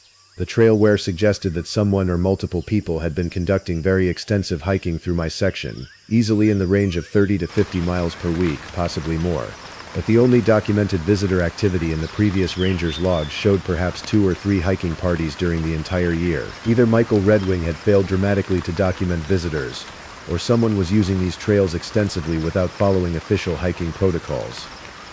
I also found something else, a ranger station logbook in the equipment shed that did not match the official logs kept in the cabin. The shed logbook contained entries that were written in a different hand than Redwing's characteristic handwriting, but the entries were made in the same time period as the gap in the official logs. The entries were cryptic and suggested increasing concern. The activity continues. Patterns shifting. Something is not following the trail system correctly. September 10th. Found multiple paths that I did not mark. September 11th. The paths are moving. September 12th. Evidence of movement in the night. Not animals. The tracking is too deliberate. September 13th. I am going to consolidate my observations and report this to district. This is beyond my ability to document alone. The final entry, dated September 14th, was simply, if something happens, they need to know that I documented this. Everything is in the marked cache. I stared at those entries for a long time. Michael Redwing had experienced something unusual enough that he had started documenting it separately. He had planned to report it to district. And then he had been transferred, and the documentation had been hidden in a shed where it might never be found by whoever was assigned to follow him. I searched the shed carefully for a marked cache. I looked for hidden compartments, unusual storage containers, anything that might indicate where Redwing had left additional documentation. I found nothing obvious. But I did find several items that seemed significant. A detailed topographic map with hand-drawn notations marking specific locations and dates, a compass that had been damaged or broken deliberately, and several photographs of trail areas that showed what appeared to be footprints arranged in patterns rather than occurring naturally along the trail. I photographed these items and began my own investigation into what Redwing had been observing. The photographs were particularly interesting because they showed a very specific pattern. Footprints that began and ended abruptly rather than continuing along the natural trail. Some prints showed evidence of deliberate stepping, with deep indentations at heel and toe as if someone was placing their feet with unusual precision. Others were arranged in arcs or circles around specific locations. At least one photograph showed what appeared to be footprints that overlapped in a way that suggested more than one person had been walking in the same location simultaneously. Yet the prints were separated by clear intervals rather than occurring side by side. These patterns suggested either that someone was deliberately creating confusing evidence, or that something was moving in ways that did not conform to normal human locomotion. I spent my second and third months establishing my own baseline data. I continued the motion-triggered cameras. I conducted extensive patrols of every trail section in my area. I documented weather patterns and animal activity. I was building a database of normal conditions against which I could identify anomalies. The anomalies began in October. I was conducting an afternoon patrol of the Eastern Ridge system when I encountered something unusual. The trail had been disrupted not by weather or animal activity, but deliberately. Several large rocks had been moved to partially block the path. The arrangement was recent, within the past day or two. The rocks had not been positioned to completely bar the passage, but rather to force anyone traveling the trail to step carefully around them, essentially creating a modified route. I photographed the arrangement and made notes. Then I carefully restored the trail to its normal condition, assuming this might be a test of some kind, someone checking whether I would notice the disruption or leave it in place. The next day the rocks had been moved back to their blocking position. I reported this to Robert Shields, describing it as possible vandalism or a prank by local hikers who had illegally accessed the backcountry. "Have you encountered any unauthorized hikers?" he asked. "Not directly, but there is evidence of significant trail use that is not being officially reported." "Well, that is not unusual. Some people hike backcountry areas without filing proper permits. As long as they are not causing environmental damage or engaging in illegal activity, it is not necessarily a ranger issue. But if you encounter anyone directly, you can document them and ask for their permit information. There is something else. The disruptions to the trail don't feel like casual hiking accidents, they feel intentional. Intentional how? Like someone is trying to redirect traffic off the main trail, or test whether I will notice and respond. David, you are in a remote area dealing with normal environmental changes and probably some hikers who are not following protocol. Do not develop an adversarial mindset toward the landscape or the visitors. That can lead to burnout and overreaction to normal phenomena. He was dismissing my concerns in a way that felt deliberate. And his dismissal, combined with the gap in the previous logs and Redwing's secret documentation, suggested that this was not a new issue. Robert Shields knew something about what was happening in my section, and he was actively discouraging me from investigating it. But I was determined to understand the pattern. I increased my patrol frequency even further, sometimes hiking twice per day to different sections. I spent more time on backcountry trails. I began to map the relationship between the trail disruptions and specific locations. What I discovered was that the disruptions were not random. They clustered in a specific area of the range, a remote drainage system that was not officially marked but was accessible to experienced backcountry hikers. The disruptions seemed designed to guide anyone hiking in that general area toward this specific drainage. Someone was deliberately creating a path to this location, and someone was monitoring whether rangers were noticing the path. Hokosto Havara. In November, I encountered human footprints that had no business being where they were. I was hiking a high ridge at approximately 8,000 feet in elevation, in an area that had recent snow coverage. The ridge was not part of any marked trail, and the access was extremely difficult. It required scrambling across loose rock and navigating terrain that was actively hazardous. Yet there were fresh footprints in the snow, clearly human, leading along the ridge in a direction that had no destination and no logical reason to be traveled. I followed the prints for approximately 2 miles. They did not waver or hesitate. They proceeded in an almost perfectly straight line across extremely difficult terrain, as if whoever had made them knew exactly where they were going and was not concerned with the danger or difficulty of the route. Then the footprints simply stopped. Not ended, but stopped. There was a clear, abrupt termination where the prints went from clear and defined to simply absent. I searched the surrounding area carefully for evidence of a fall or a struggle. I found nothing. The ridge continued in both directions. There was no obstruction, no hazard that would have caused someone to stop. The prints just ended. I sat on that ridge for a long time, staring at that exact location. I understood, with a clarity that was almost physical, that something was wrong with what I was observing. This was not human behavior. This was not natural phenomenon. This was evidence of something that violated my understanding of how the world worked. I did not report this incident to Robert Shields. I did not document it in the official logs. I added it to a private notebook, the same way Michael Redwing had apparently done. I was being drawn into the same pattern of observation and documentation that had preceded Redwing's transfer. And I was beginning to understand that Redwing's transfer was not actually a transfer. It was a removal. He had been removed from this location because he had documented too much, because he had begun to understand something that the Park Service did not want understood or reported. The question that haunted me was, removed by whom? Robert Shields, someone higher in the Park Service, or by whatever was creating the footprints in the trail disruptions. My second winter at the station was harder than the first. Snow fell early and heavily, isolating the station from even emergency access until late spring. The road became impassable in November. Helicopter resupply was not possible due to sustained bad weather. I was truly alone, with supplies that needed to last 4 months, and no prospect of evacuation if something went seriously wrong. It was during this isolated period that things escalated significantly. I was conducting a winter patrol in December when I discovered something that changed the nature of my investigation. I was hiking a trail that was accessible despite the snow, moving slowly and carefully over the uneven, snow-covered surface. I found a shelter, a ranger's emergency shelter, built into a rock alcove approximately 7,500 feet up the side of a ridge. The shelter was not on my official maps of ranger infrastructure. I had not been briefed about its existence. But it was clearly built to Park Service specifications and was well maintained despite being hidden and remote. Inside the shelter I found a logbook. Not the official Park Service logs, but a personal ranger's journal documenting observations and activities over what appeared to be several years. The first entry was dated October 2008, written in a handwriting that I would later learn belonged to a ranger named James Calloway. The entries were sparse at first, documenting routine patrols and observations. But by 2010 the entries had become more frequent and more concerned. They documented strange activities on the trails, unusual animal behavior, and evidence of human activity that did not correspond to any documented visitors or park personnel. By 2012, the entries had become cryptic and alarming. James wrote, "The patterns are deliberate, I am certain now. Whatever is creating these signs is doing so with purpose. It is trying to communicate or trying to test my responses. I have moved my personal records here, away from official channels. If something happens to me, someone needs to find this." The entries continued through 2012, 2013, and 2014. They documented specific locations, dates, and phenomena.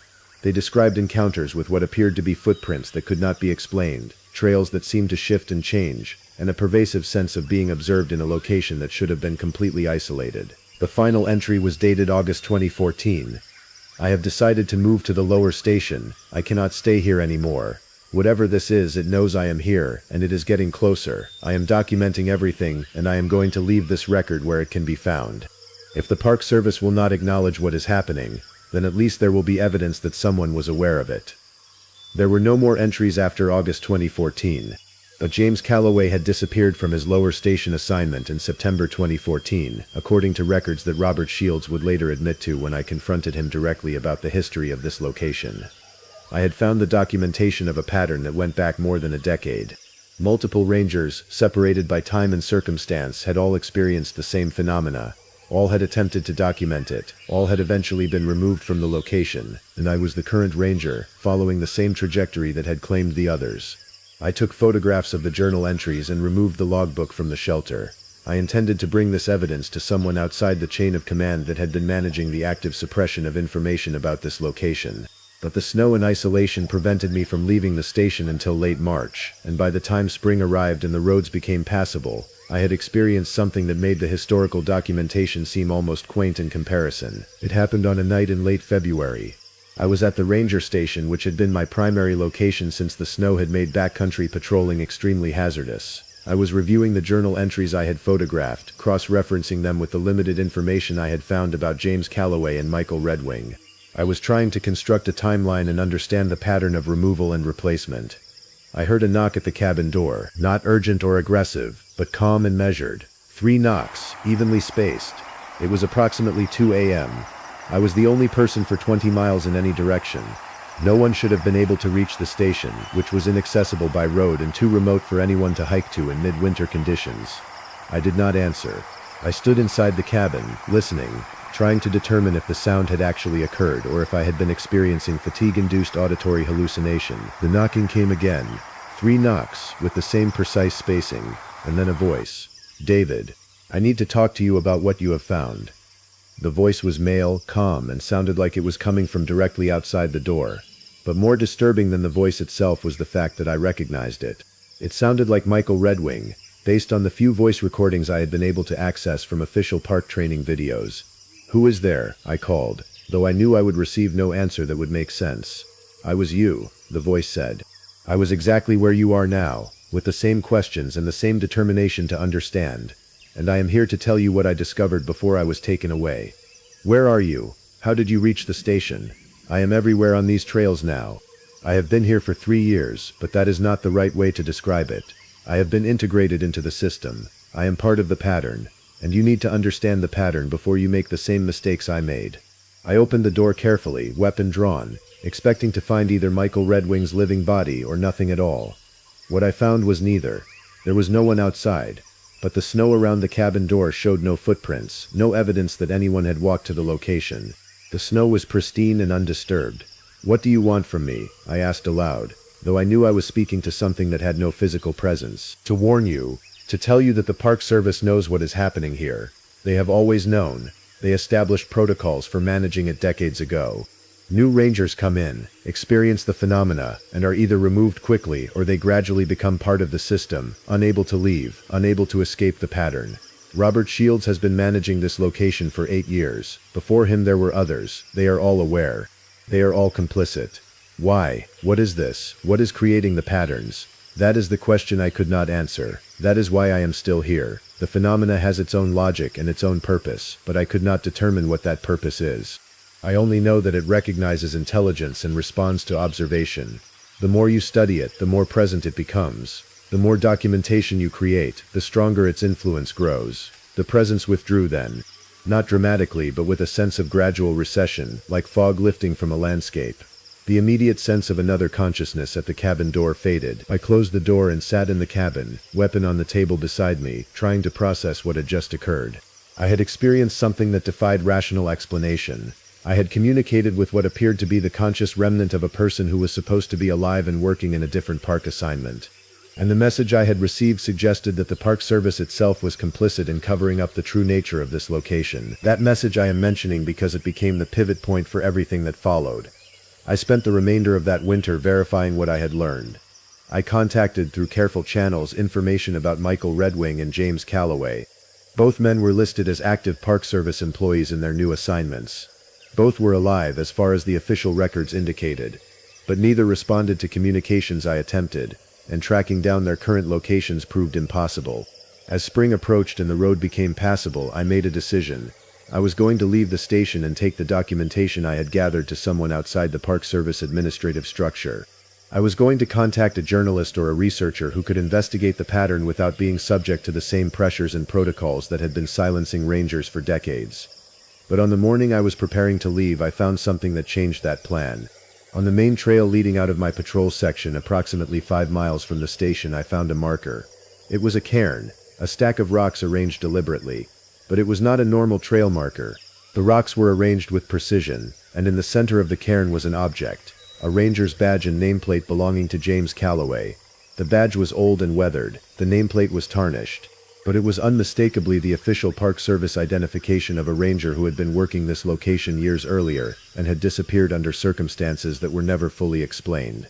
I stood at that cairn for a long time. The message was clear. The location knew who I was. It had been tracking my investigation. It had access to evidence and artifacts that should have been impossible for it to possess. And it was communicating through placement and discovery rather than through direct interaction. I took the badge and the nameplate, photographed them extensively, and continued to my vehicle. I was leaving that location, and I was taking all my documentation with me. Whatever was happening on those trails was beyond my capacity to manage alone, and it was becoming increasingly clear that I was in genuine danger of experiencing the same fate that had befallen Redwing and Calloway. I drove to the main park office and requested a meeting with Robert Shields. When he arrived, I placed the badge and nameplate on his desk and told him I needed an explanation. His reaction was controlled, but I could see the calculation happening behind his expression. He picked up the badge, examined it carefully, and then placed it back on the desk. "Where did you find this?" he asked. "On a trail in my section. Someone placed it deliberately. Someone or something. David, you are going to need to make a choice right now. You can walk away from this location and this assignment, take a transfer to another park, and put this experience behind you. Or you can continue to pursue this investigation, document your findings, and watch your career in the Park Service end while nothing changes. Because that location is not going to change. Whatever is happening there is beyond our ability to control or stop." "What is it? What is out there?" "We do not know, not definitively. What we know is that it has been present in that location for at least 40 years. It manifests through environmental phenomena. It interacts with rangers who are assigned to the area, and it either drives them away or integrates them into its pattern. Your predecessors in that location, Calloway, Redwing, and others going back further, all experienced the same phenomena. All of them were affected by their exposure to it. What happened to them? Where are they really?" "That," Robert said carefully, "is a question that the Park Service has not been able to answer. They are alive, they are employed, but something about their presence changed after their assignment to that location. It is like their consciousness is distributed between their physical location and the location of the ranger station simultaneously. They appear to be where they are assigned, but part of their attention is always on the trails in the Crescent Range. It has affected their relationships, their ability to function, their sense of continuity over time. I did not know whether to believe him, but I knew I could not stay in that location. The evidence was overwhelming that remaining would result in the same outcome. I accepted a transfer to a different section of the park system, and I left the Crescent Range station behind. But the experience did not end when I left the location physically. For the following 2 years I experienced exactly what Robert Shields had described. My consciousness seemed distributed between my current location and the trails in the Crescent Range. I would have moments where I was not entirely certain which location I was actually in. I would think of myself as being on a specific trail and then realize I was still at my current assignment. I would receive information about events on those trails that I had no legitimate way of knowing about. It was like part of my mind had been left behind, anchored to that location, and would not release me even though my physical body had escaped. The membership files that we maintain regarding incidents like this are extensive, and I have contributed documentation to them for channel members who want to examine the full scope of what happened to me and to the rangers who came before me. The case files include detailed analysis of the phenomena, records of ranger statements, and documentation of the affected individual's subsequent conditions. What I can tell you is that the Crescent Range Ranger Station remains staffed, but it cycles through personnel rapidly. No ranger lasts more than 18 months in that assignment. After they leave, they experience the same distributed consciousness that I experienced. And there are at least 4 rangers currently employed by the Park Service who are living in this state, present in their physical locations but partially conscious in the backcountry trails they left behind. The Park Service has not closed the location because they do not understand what is happening. They manage it by rotating rangers through quickly, removing anyone who is showing signs of integration into the phenomena. But they do not prevent the cycling or take stronger precautions because they fear that doing so might accelerate whatever process is occurring. I have attempted to resume my normal life. I accepted a new assignment in a different park system. I have relationships, a stable position, and work that I find meaningful. But I am not entirely present in any of it. A part of me is still on those trails, still investigating, still trying to understand what that presence is and what it wants. I still receive occasional information about the trails in the Crescent Range. I know when people hike there. I sense when rangers are assigned to that location. And I understand that I will never be free of the connection I formed when I opened that hidden journal and began to understand the pattern. If you are considering a position in a national park, pay attention to the rangers and the rangers who transfer out.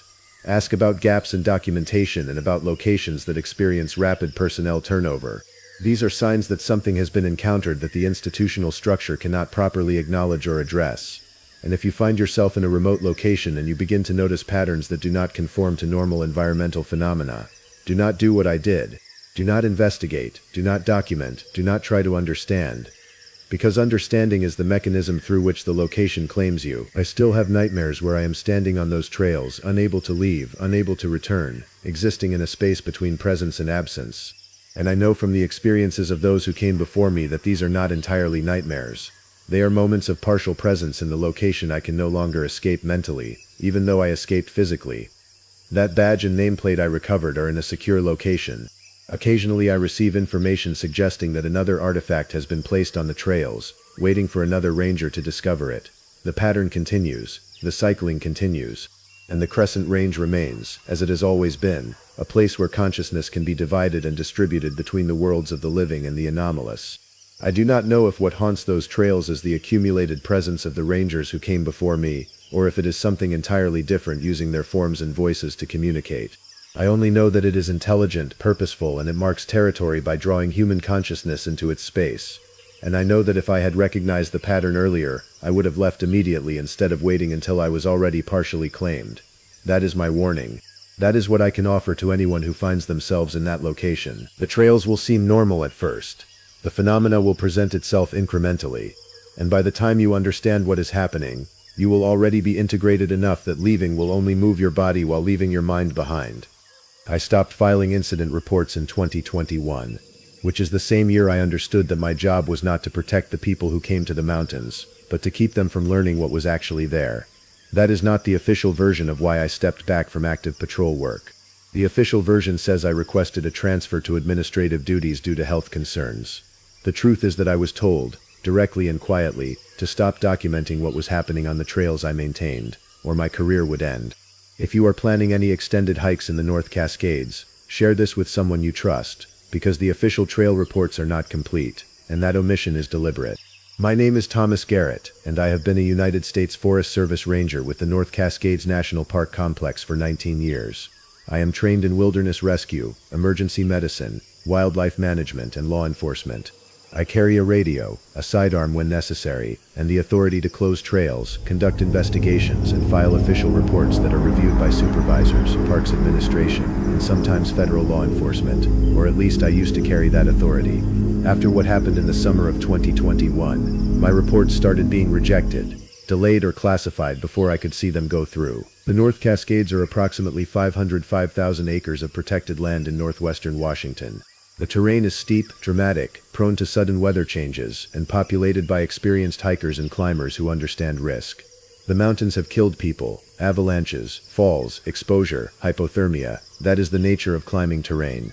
What I discovered was that the mountains were killing people in a way that nobody wanted to officially acknowledge. The first incident occurred in early July 2021, just after the main hiking season had begun. A solo climber named Robert Chen had failed to return from an attempt on El Dorado Peak. His car remained in the parking lot for 3 days before a ranger noticed it. Search and rescue was activated, and I was part of the initial ground team. We found Robert Chen's body at approximately 7,800 feet, roughly 2 miles from the primary climbing route. His body was positioned on a rocky outcrop that was not part of any established path. The recovery was difficult. He had been there in warm weather for 3 days, and wildlife had already begun the process of decomposition. But what struck me immediately was his location and the condition of his body. Robert had died from blunt force trauma to the head and torso. His injuries were consistent with a significant fall, which made sense given the terrain. But his body was positioned in a place where a climber would not logically fall. He would have had to deliberately leave the route, travel off-trail across stable rocky terrain, and then position himself on an outcrop before experiencing an accident, or someone had moved him there after death. I documented everything in my initial report: the body position, the wound patterns, the lack of disturbance in the surrounding area, the absence of any equipment failure, the trajectory that would have been necessary to reach that location from the established route. I noted that an investigation into the exact cause might be warranted, and I recommended that the coroner's office conduct a thorough autopsy before determining the death to be accidental. My supervisor, Dale Westmore, a man I had worked under for 8 years, read my report and called me into his office. He was calm, professional, and absolutely certain in what he told me. Robert Chen's death was an accident, he said. The coroner has concluded that he fell from height. Your report creates unnecessary complications. I need you to revise it to reflect accidental death from a climbing fall. I documented what I found, I said. The body position doesn't align with a fall from the standard route. Then he deviated from the route. Climbers do that. It is not uncommon or suspicious. I need you to rewrite the report. I did not rewrite it. I submitted the report as written, and nothing happened. No investigation was opened. The death was officially classified as accidental. Robert Chen's family received a settlement from his climbing insurance. The incident was closed, but I had been given notice. My job was not to investigate, but to accept the official conclusion and move forward. I should have recognized that as a warning. I did not. The second incident occurred in late July, only 3 weeks later. A group of 4 hikers had set out to traverse the Cascade Crest Trail, a popular multi-day route that follows the ridgeline between several peaks. 2 of the hikers returned after the first night at an emergency shelter. They reported that their companions, both experienced mountaineers, had chosen to continue alone to the summit of a nearby peak instead of staying with the group. The 2 hikers had decided not to follow, and they waited the next day for their friends to return. When they did not appear, the hikers descended and reported them missing. Search and rescue was mobilized again. This time I was not on the initial ground team, but I monitored the radio communications. The searchers located one body, a woman named Judith Lynn, at approximately 8,900 feet. She was found in a crevasse, a narrow fissure between rock formations that was partially hidden by overhanging ice. The crevasse was not on the established route, and it would have been difficult to fall into without deliberately deviating and traveling off-trail into an area that presented obvious hazards. The second hiker, a man named David Townsend, was never found, despite extensive searching over 2 weeks. I requested to be assigned to the investigation. Dale refused. Judith Lynn fell into a crevasse, he said. David Townsend is missing, presumed dead from similar circumstances. Both incidents are accidental. We are scaling back the search, and I need you to focus on the official trail maintenance schedule. The trails need inspection, and the tourist season is not going to manage itself. There is a pattern here, I said. 2 deaths in 3 weeks, both off-trail, both in locations that require deliberate deviation from established routes.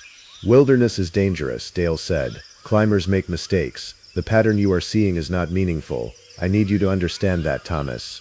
I need you to accept that these deaths are not a management problem. They are not an investigative problem. They are part of the statistical reality of high-altitude recreation. I felt something shift in the atmosphere between us. There was a warning in his tone, and it was not subtle. I understand, I said, even though I did not. Good. And Thomas, keep your observations about patterns to yourself. Do not share your concerns with other rangers, and do not file any reports that speculate about connections between incidents. Do you understand that? I understand. I understood exactly what he meant. I was being instructed not to investigate, not to report my concerns, and not to communicate my suspicions to anyone else. And the understanding came with an implied consequence. If I did not comply, there would be professional repercussions. This is the moment where I should have escalated my concerns to a higher authority. I should have contacted the park superintendent or the regional office. I did not. I have spent 3 years asking myself why, and the most honest answer is fear. Fear of being seen as someone who imagined patterns. Fear of being considered paranoid or unsuited for the work. Fear of my career ending in disgrace. The machinery of bureaucratic silence is effective because it makes the person who wants to report the truth feel like they are the problem. I complied. I stopped investigating. I resumed trail maintenance work. I did not file reports connecting the incidents, and I began to pay very close attention to the mountains, watching for evidence of whatever pattern I was being forbidden to investigate. August was a quiet month for incidents. The weather improved, the tourist season continued at normal levels, and no new deaths were reported. I conducted my regular patrols, maintained the trails, and observed the landscape. But I had started to notice something. Rangers I knew were taking unusual leave at irregular intervals. Equipment requests were being routed through Dale directly instead of through normal supply channels. Radio protocols were being adjusted in subtle ways. And there were discussions, carefully veiled, about a new research initiative that was being conducted in the high alpine areas by an external organization. I asked Karen, another ranger I had worked with for 6 years, about the research project. I do not know much, she said carefully. Dale mentioned it in passing. Something about animal behavior studies. Universities sometimes fund research in the park. Which universities? He did not say. And Thomas, I would not press him on details about administrative projects if I were you. He has made it very clear that we should focus on our assigned duties and not ask questions about management decisions. She was warning me. Other rangers had received the same directive I had. We were all being silenced, and I was apparently the one person who had been verbally instructed, which meant I was the one person who Dale was most concerned about. The third death occurred on August 19th.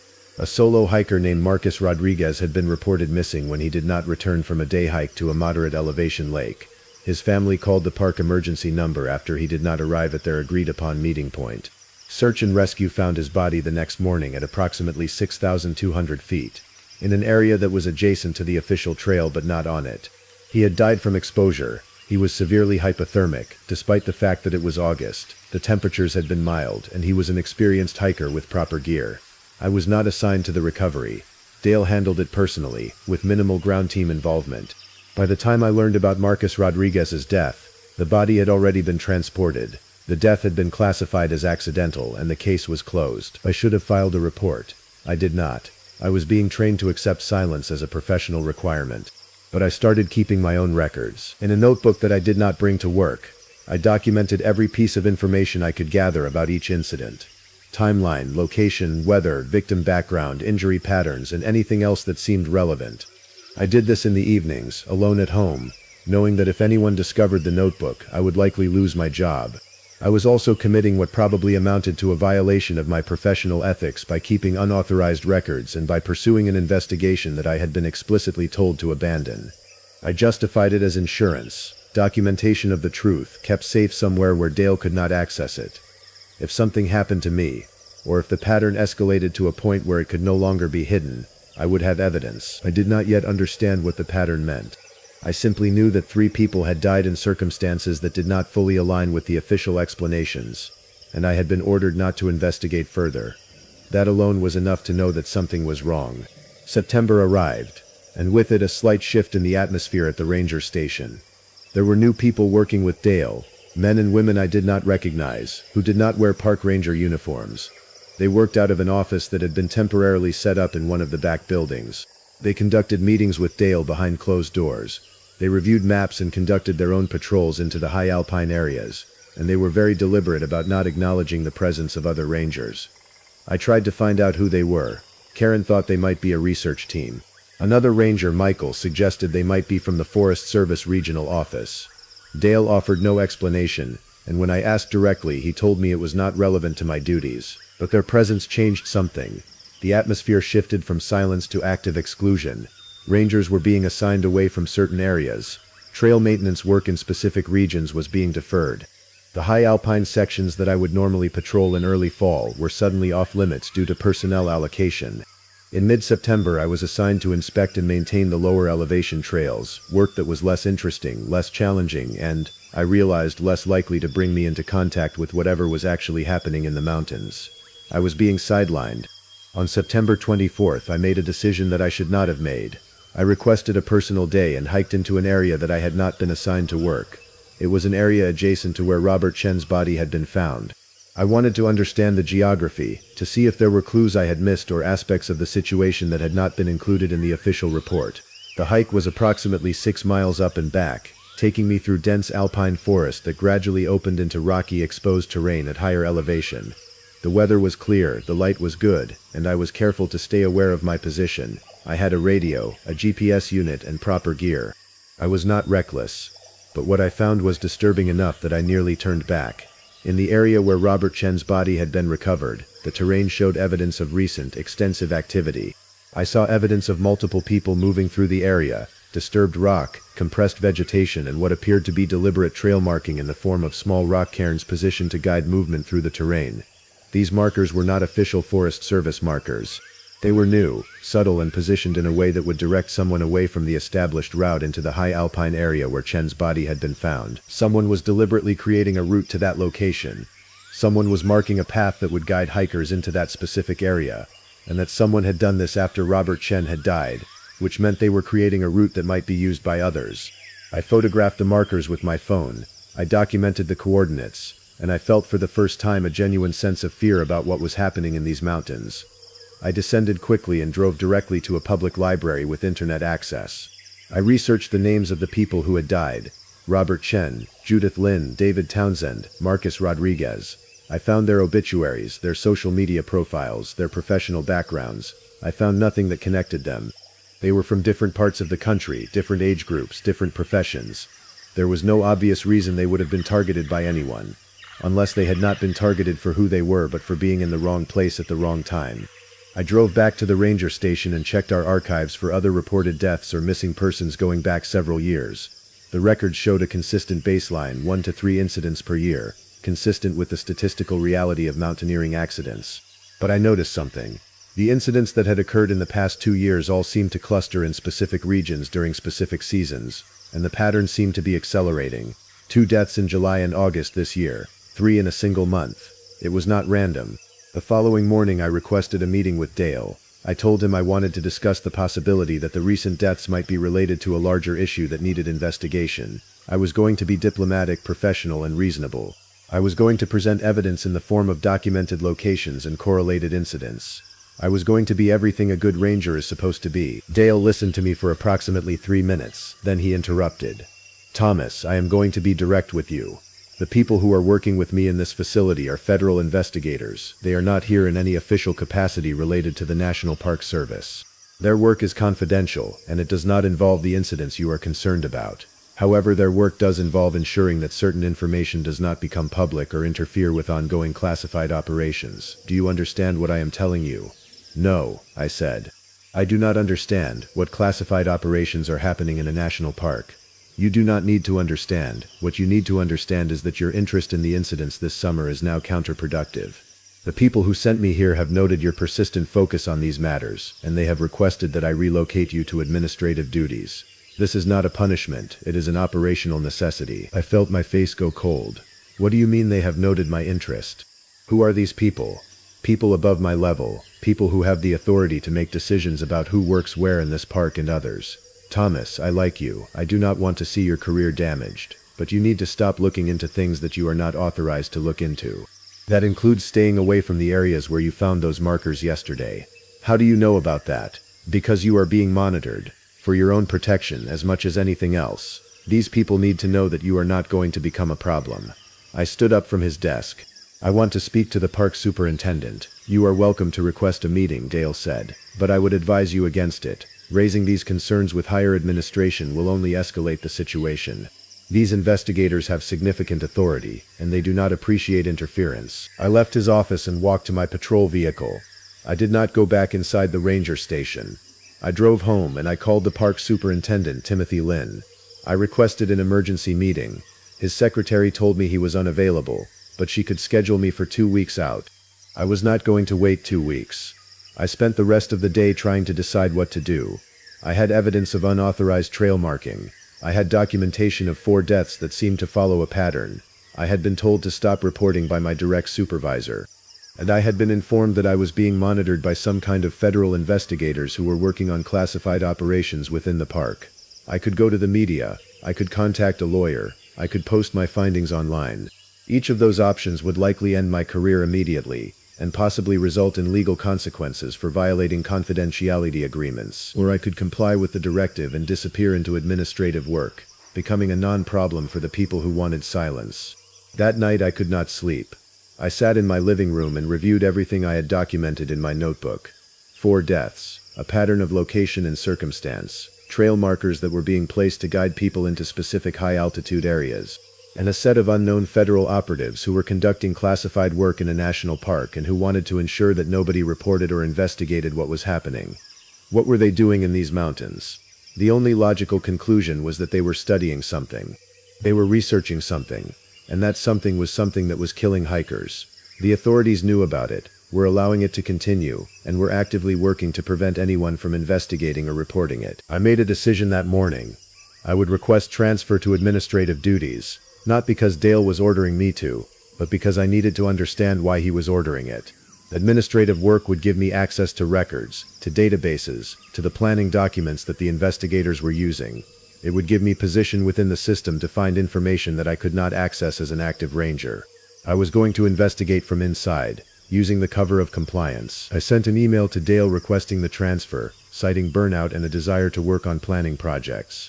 He approved it immediately. The next Monday I was moved to the administrative office, given a desk, and assigned to help coordinate the upcoming fall trail maintenance schedule. It was a demotion in every meaningful way except one. I had access to far more information than I had before. Over the next 2 weeks I carefully accessed files and records that were not explicitly restricted. I examined the research applications that had been approved for work in the park. I reviewed supply orders for the investigation team. And I found something. A research proposal from an organization called the Institute for Mountain Ecology Research, approved 2 years prior, for a long-term study of predator behavior in alpine environments. The study had a budget line for wildlife monitoring and response protocols. It had clearance from federal wildlife agencies, and it had explicit authorization to conduct work that was separate from normal park operations and subject to federal confidentiality protocols. That proposal gave me a direction. I searched for information about the Institute for Mountain Ecology Research. It was a real organization, funded by a combination of federal grants and private donations. Its public website listed several research projects, mostly focused on wildlife adaptation and environmental change. But there was nothing on the website about the North Cascades project. I spent my evening hours searching academic databases and scientific publications. The Institute had published papers on wolf behavior, bear ecology, and alpine adaptation, but I found nothing specifically about predator research in the North Cascades.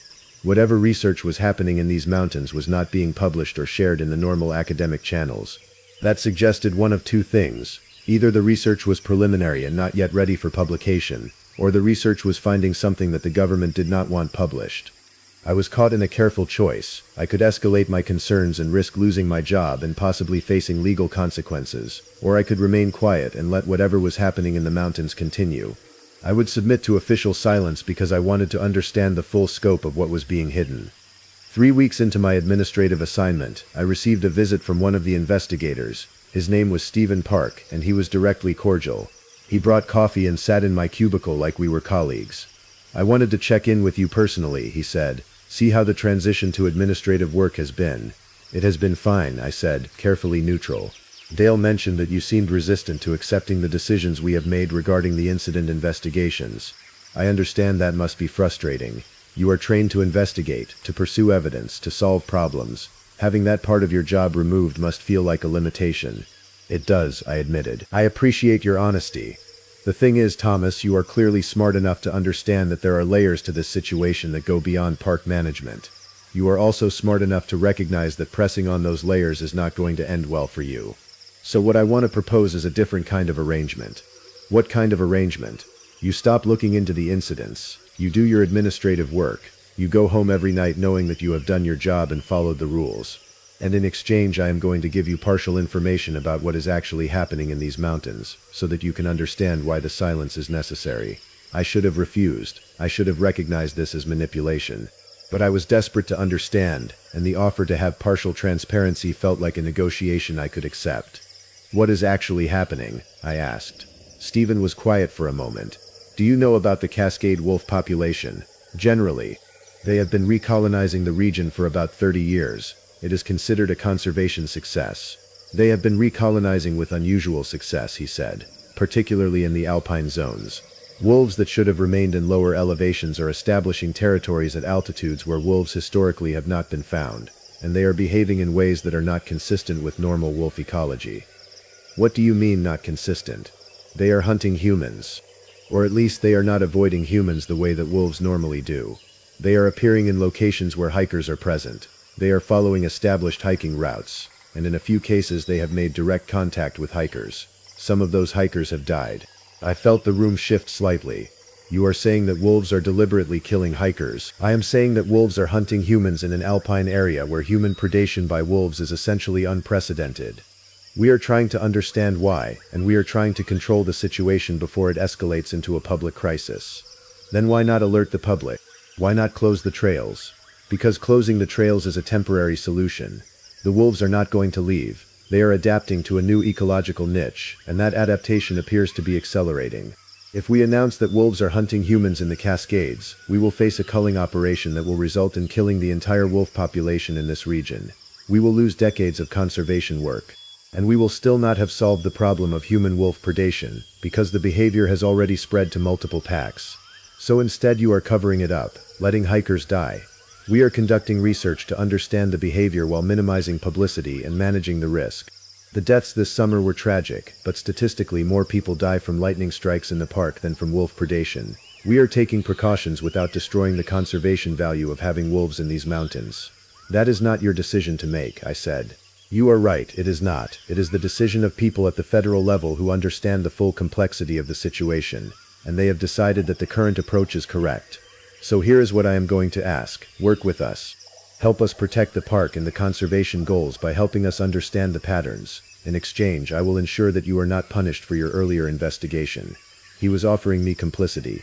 He was offering me the chance to be part of the system that was hiding what was happening, with the justification that the hiding was necessary to protect a larger good. I did not answer him immediately. He finished his coffee and left me with his business card. "Think about it," he said, "but do not think too long." After he left, I sat at my desk for a long time. I believed what he had told me about the wolves.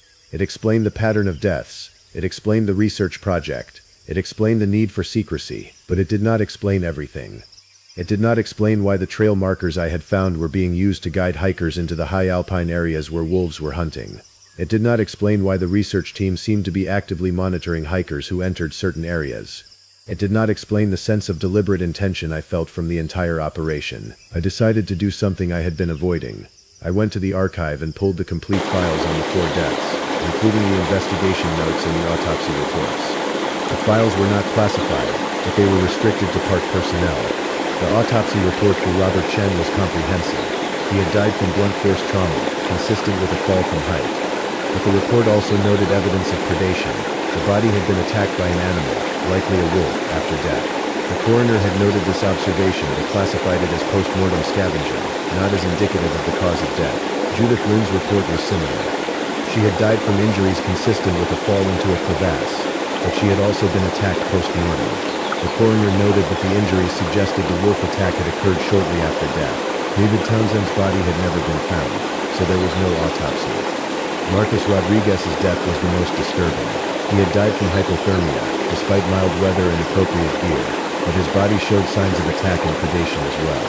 The coroner noted that the severe hypothermia was unusual given the conditions and suggested that Rodriguez might have experienced shock or trauma related to an animal encounter. In every case, the official cause of death was aligned with a mundane accident or exposure. But in every case, there was evidence of wolf predation. And in every case, that evidence had been downplayed or explained away. The pattern was clear. Hikers were being killed by wolves. But the hikers were also being placed in situations where wolf encounters were likely. The trail markers I had found, the closed-off areas, the research team's movements, all of it seemed designed to create conditions where hikers would encounter the wolves. It was not protection of a conservation project, it was research. They were studying predation by placing humans in contact with predatory wolves and observing the outcomes. I felt sick. I felt like I was part of a system that was actively endangering people in the name of scientific research. I had been given a choice, comply with silence or take action knowing that action would likely destroy my career. And I realized, sitting in that archive room surrounded by the files of dead hikers, that Stephen Park had correctly identified the leverage being used against me. I was being allowed to keep my career if I agreed to let people die. I made a copy of the autopsy reports and the investigation files. I took them home carefully, without being obvious, and I made contact with a journalist I knew slightly from a community event I had attended. I told her that I had information about a potential public safety issue in the park, and I said I wanted to meet in a location outside of town where we could not be observed. She agreed to meet me at a trailhead parking area south of the park, away from the main Forest Service facilities. Subscribe and stay with me on this because what happened next was more dangerous than anything I had anticipated. And if you are listening to this story, it is because I survived something that the people in charge had actively tried to prevent me from surviving. I drove to the meeting location on a Tuesday afternoon. The parking area was empty except for my vehicle and the journalist star. Her name was Sarah Chen, no relation to Robert Chen, but I had checked to be sure. She was a freelance writer who had done investigative work on environmental issues and government oversight. I gave her everything: the documentation of the 4 deaths, the autopsy reports, the research proposal, the names of the investigators and the federal agencies involved, the trail markers I had photographed. I told her about my conversations with Stephen Park and Dale Westmore. I told her about the wolves and the cover-up and the apparent research being conducted on human predation behavior. She listened carefully, took notes, and asked specific questions about evidence and documentation. She was professional and methodical, and she did not dismiss what I was telling her. "This is significant," she said. "This will require verification from other sources, but if what you are saying is accurate, this is a major story. I need to ask, are you prepared for what happens after this is published? Once this is public, there will be consequences for you."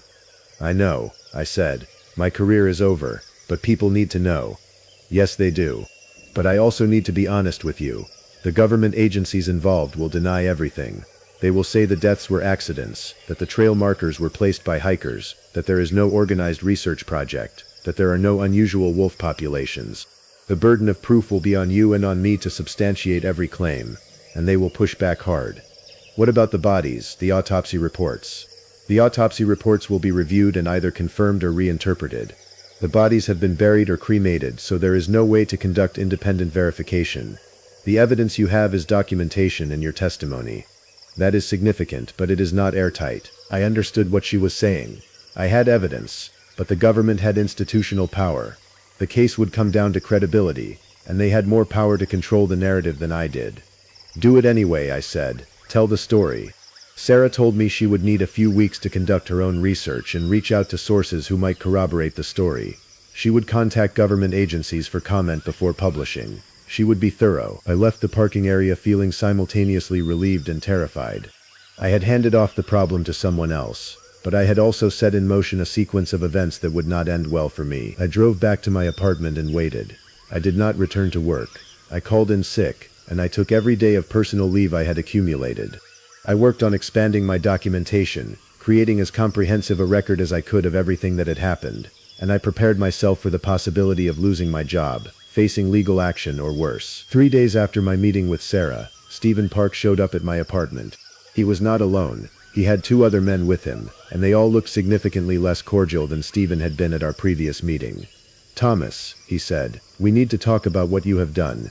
I did not answer. I did not invite them in. "You have shared sensitive information with a member of the press. That information relates to classified operations and federal research. You have violated confidentiality agreements and possibly federal law, and you have done this after I gave you the opportunity to work cooperatively with us." "The public needs to know what is happening," I said. "The public is not equipped to understand what is happening.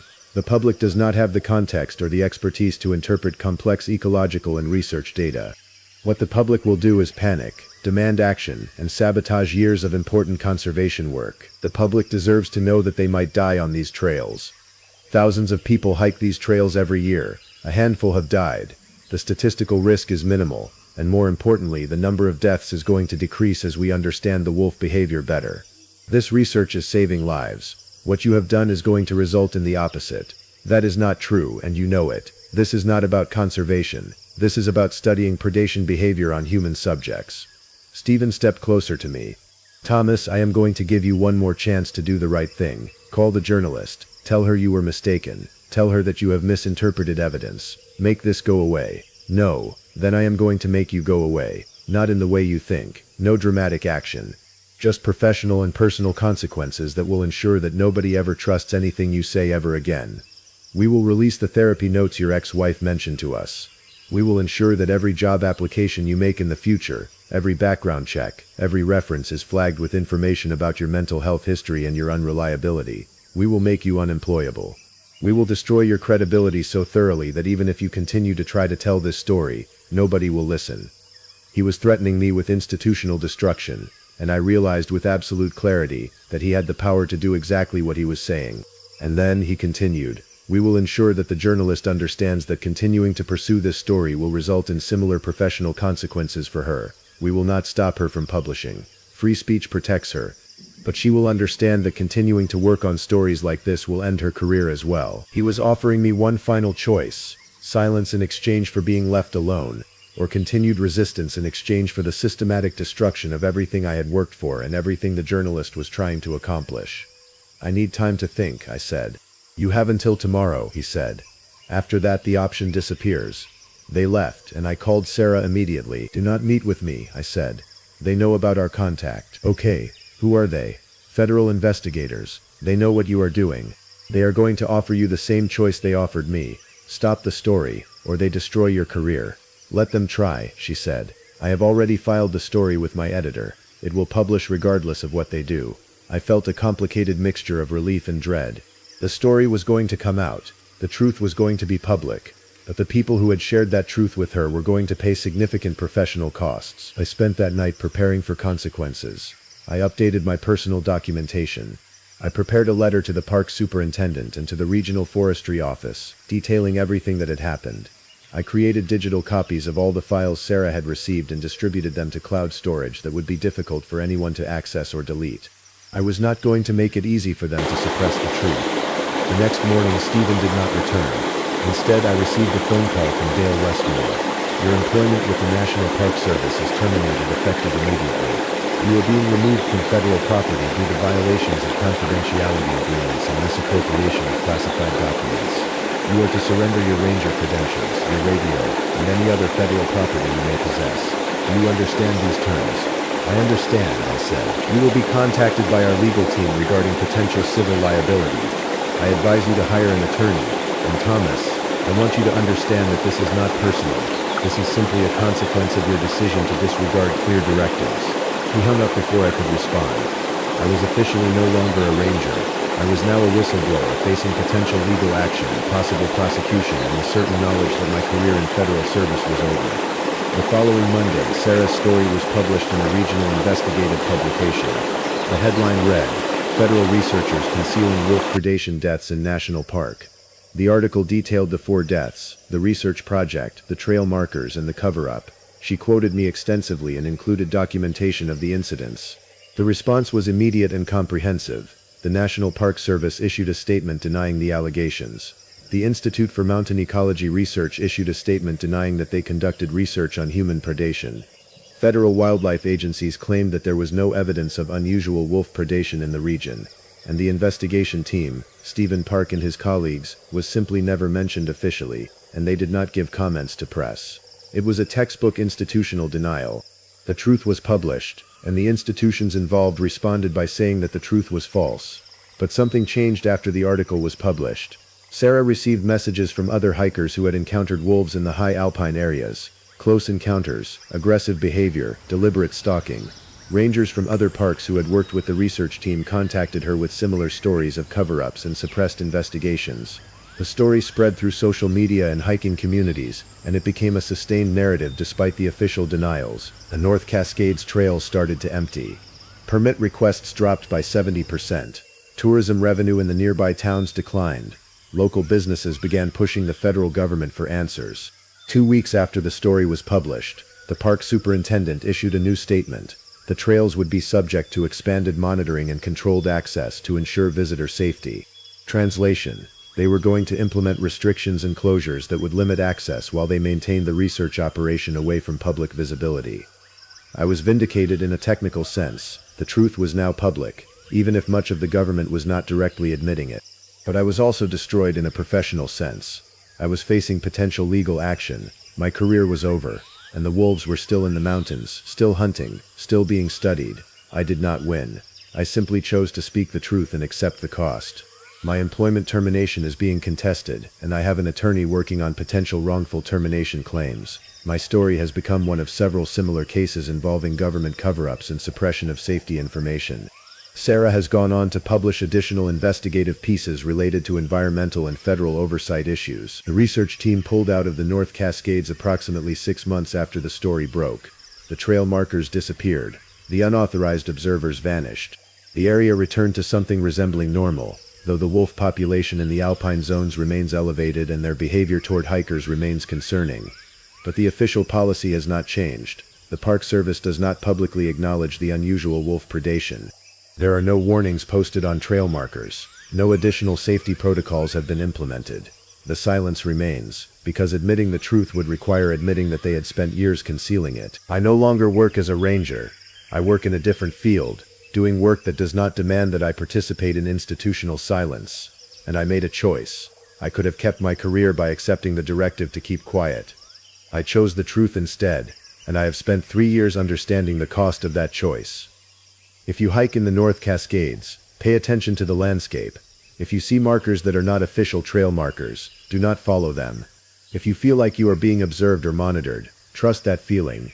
And if you encounter something that nobody is officially reporting, tell someone. Do not accept the silence. The last time I was in those mountains, I found new markers, positioned exactly where the previous ones had been. Someone is still guiding hikers into the areas where wolves are present. Someone is still conducting research. And nobody with official authority is going to stop it or acknowledge it, because to acknowledge it would mean admitting that they permitted it to happen. That is why I stopped filing reports 3 years ago, not because there was nothing worth reporting, but because the system that was supposed to receive those reports was designed to suppress them. I do not spend more than 2 consecutive hours in a forest anymore. which is ironic given that I spent the better part of 15 years trying to spend as much time as possible in them. My work required extensive time in remote woodlands, and I was good at it. I had patience, a skilled eye for behavior and detail, and an almost obsessive drive to document the natural world. The Pacific Northwest was my territory, particularly the old-growth forests of the Cascades and the Willamette Valley. I knew the landscape like I knew my own house. That knowledge kept me alive when something in those forests decided I was worth watching very carefully.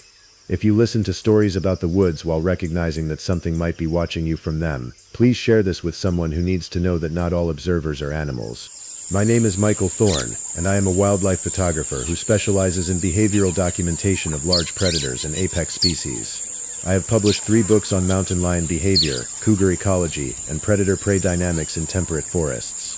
My work has been featured in National Geographic, Scientific American, and various conservation journals. I hold a graduate degree in wildlife biology and have spent the last 16 years conducting field research in remote areas of the western United States. My profession requires me to understand animal behavior at a deeply intuitive level, to recognize the subtle signs of predation, territorial marking, and hunting strategy, which is why I was certain, from the very beginning, that what I was observing in the Cascade Range during the summer of 2019 was not animal behavior. I had established a semi-permanent research camp in a remote area approximately 30 miles from the nearest road, in a landscape of old-growth Douglas fir, western hemlock, and dense understory. The camp consisted of a weathered canvas tent, solar-powered charging equipment for my camera batteries, and basic supplies for a 3-month field season. The location had been selected because it was within the established territory of a mountain lion population I had been studying for the previous 4 years. I had documented 5 individual lions in the area, named them based on identifying characteristics, and maintained detailed records of their movements, kills, and behavioral patterns. The work was meticulous and occasionally dangerous, but it was work I loved. Every morning I would leave the camp before dawn and spend 12 to 14 hours moving quietly through the forest, looking for fresh sign, tracks, scat, kills, territorial markings. I carried camera equipment capable of capturing images at distances of several hundred feet, allowing me to document the lions without direct confrontation. I maintained detailed field notes documenting every observation, every photograph, every pattern of behavior. I should have noticed earlier that something was different that summer. The animals in the study area were behaving strangely. The deer herds, which normally had specific patterns of movement and feeding, were shifting their locations more frequently than normal. The smaller predators, coyotes, foxes, owls, were significantly less vocal during the night hours. The general ecosystem was displaying signs of stress or disruption that I could not initially attribute to weather patterns or seasonal variation. I mentioned these observations in my field notes, but I did not yet connect them to anything significant. I assumed I was dealing with normal ecological fluctuation, perhaps related to subtle environmental changes that I was not yet equipped to understand. The first real anomaly occurred approximately 2 weeks into the field season, in early July. I was conducting my standard morning patrol of a particular drainage system where I had documented one of the lions, a young female I had named Cascade, attempting a kill on a mule deer the previous week. I was hoping to find evidence of the success or failure of that predation attempt, which would inform my understanding of her hunting success rate and caloric intake. Instead, I found something else. In the soft soil at the edge of a small stream, I found footprints. Human footprints. Multiple sets, arranged in a pattern that suggested someone had been standing in that location for an extended period, observing the area. The prints were fresh, no more than a few days old. The arrangement suggested at least 3 people, possibly 4, all facing the same direction, downstream, along the drainage where I conducted my regular patrols. I photographed the prints extensively and documented their location on my map. Then I considered the practical implications. I was located in an area that was technically accessible to the public, though it required significant effort to reach. It was possible that other hikers or researchers had entered the area without my knowledge. It was also possible that hunters had infiltrated the region, though the season was not yet open, and the tracks showed no evidence of weapons or hunting gear. I reported the discovery to the Forest Service Regional Office through my satellite communication device. The response I received was casual and dismissive. "We occasionally have hikers in that area who do not register," the ranger I spoke with said. "If they are not engaging in illegal activity, there is not much we can do about it. If you feel threatened, you can relocate your camp, but we do not have the resources to investigate footprints." I was not threatened, at least not in any way I could articulate, but the footprints bothered me. The configuration suggested deliberate observation, and the fact that whoever had made them had remained in the location for an extended period suggested focused attention on that particular drainage. I increased my awareness during my daily patrols. I began to vary my routes more frequently, avoiding predictable patterns.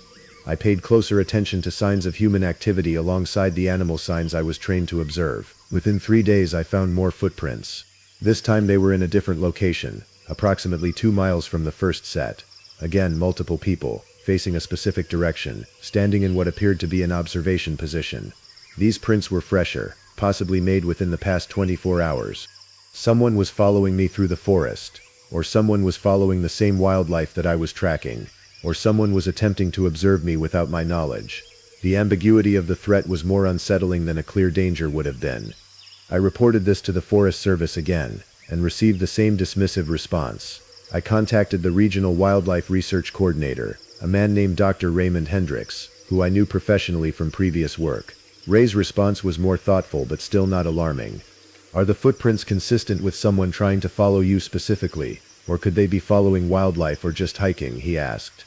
The positioning suggests stationary observation, multiple people standing in observation positions along my regular routes. That is strange.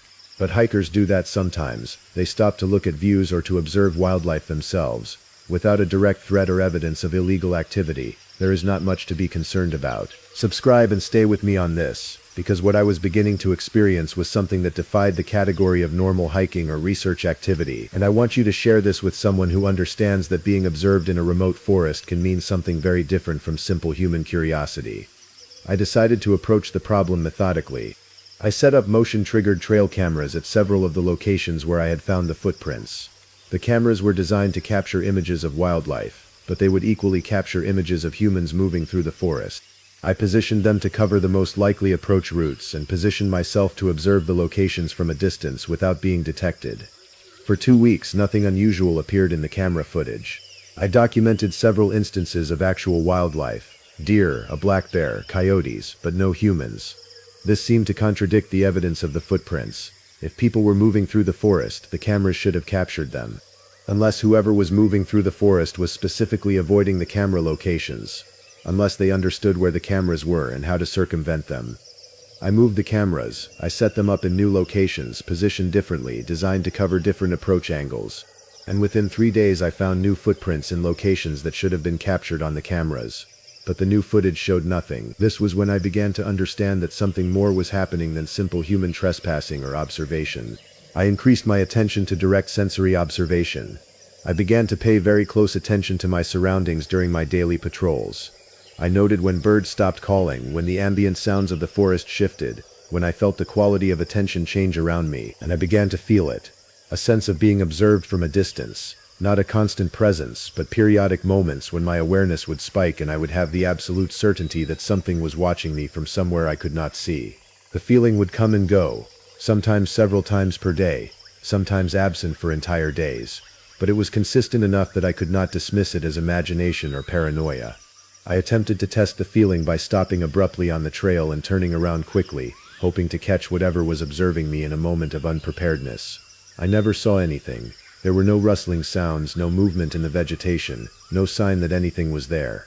But sometimes, when I looked at the trees directly in front of me before turning, I would see something, a shape, a shadow, a disruption in the normal arrangement of forest elements that would disappear the moment I focused my attention on it. In August, approximately 1 month after I had discovered the first footprints, I found something that changed the nature of my investigation. I was conducting my standard patrol of a ridge system that was approximately 3 miles from my camp, in an area where I had documented significant lion activity the previous year.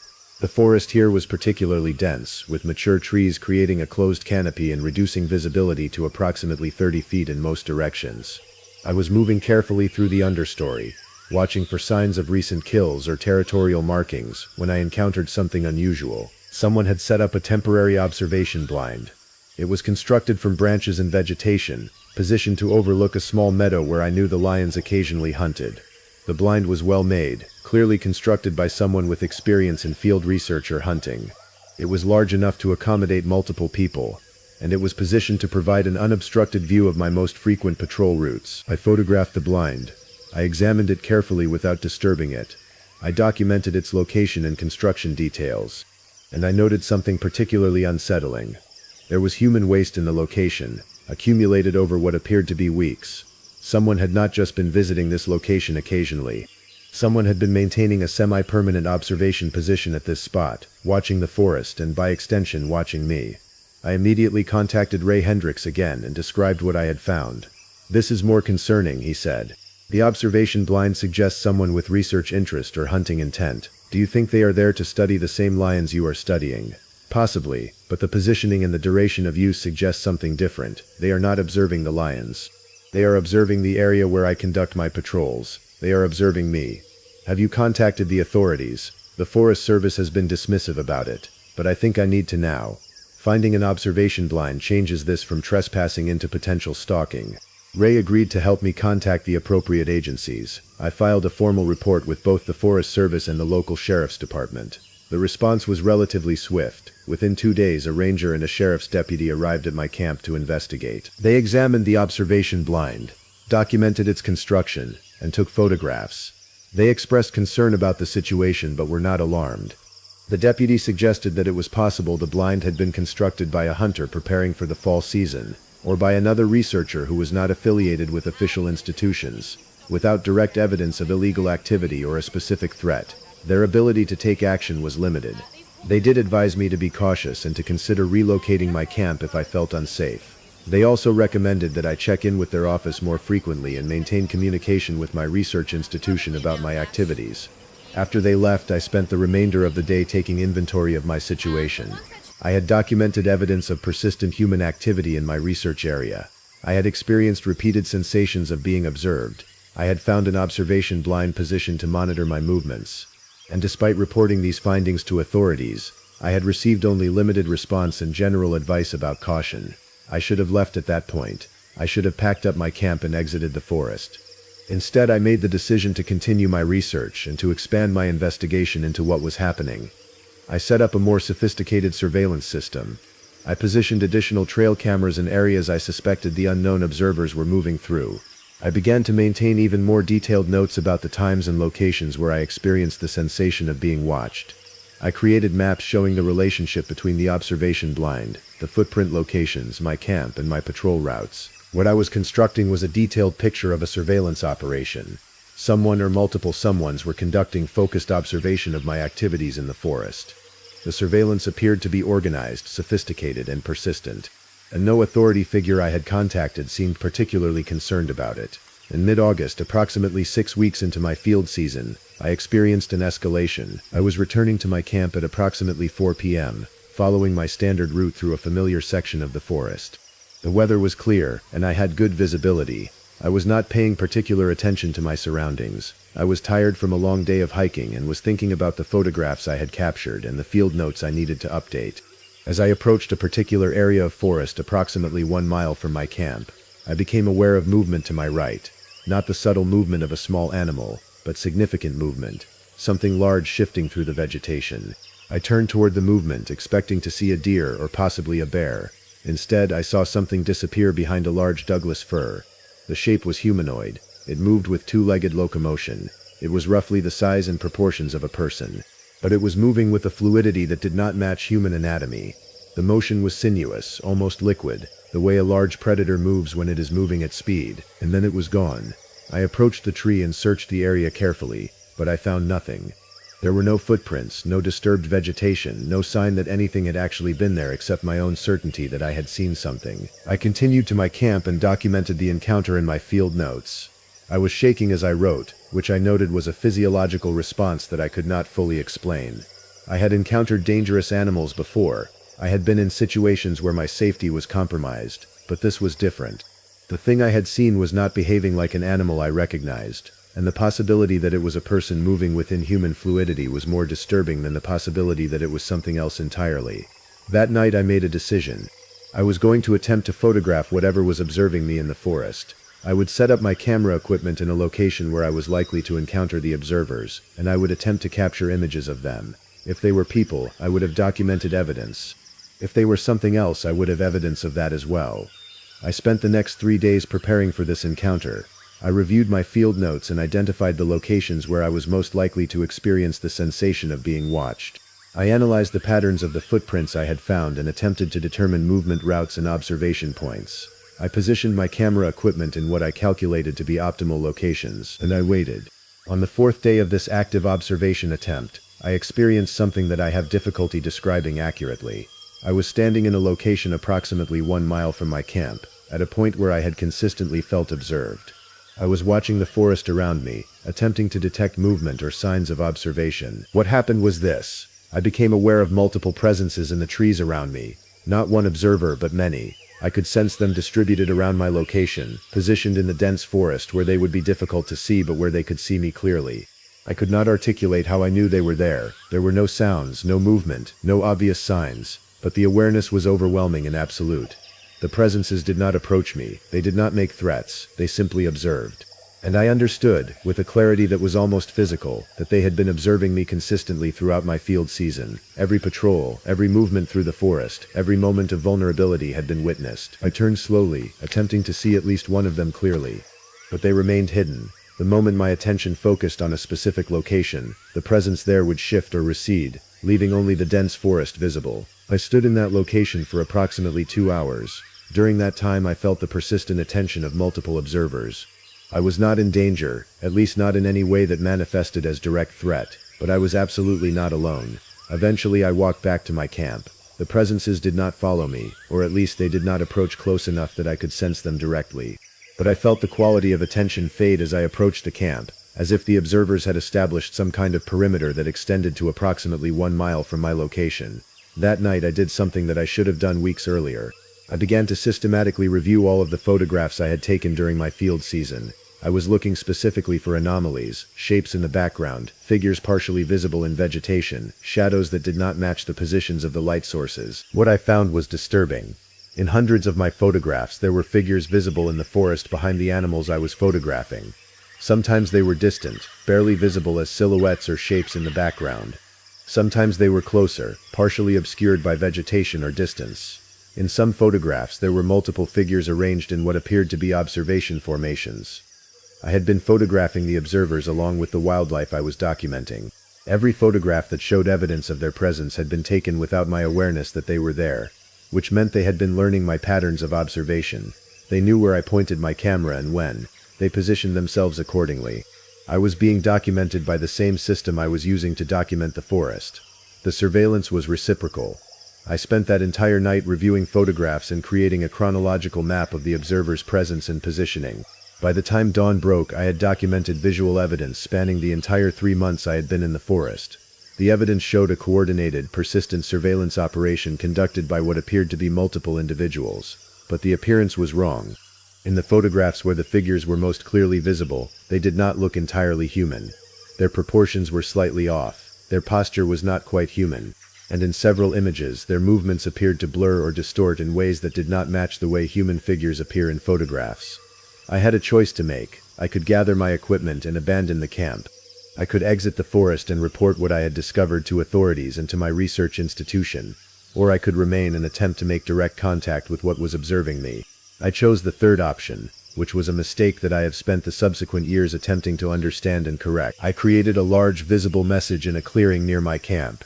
Using rocks and cut branches, I spelled out the word identify. I then positioned my camera equipment to photograph the message from various angles and set up a new camp approximately 100 meters away, where I could observe the message and see if any response would be made. For 2 days nothing happened. The message remained undisturbed. I saw no response or evidence that the message had been read. On the third day I returned to the message and found that it had been altered. The rocks and branches had been rearranged to form a different pattern. I photographed the new arrangement and spent hours attempting to determine what it meant. The new pattern did not form letters or words. It formed a geometric shape, specifically a spiral. And the spiral was pointing in a direction approximately 2 miles from my camp, toward a drainage system that I had not thoroughly explored. I understood this as an invitation. I gathered my equipment and followed the direction indicated by the spiral arrangement. I am mentioning this because what I found at the location indicated by that spiral changed my understanding of what was happening in the forest, and what happened after that discovery would fundamentally alter my life and my relationship to wilderness and observation.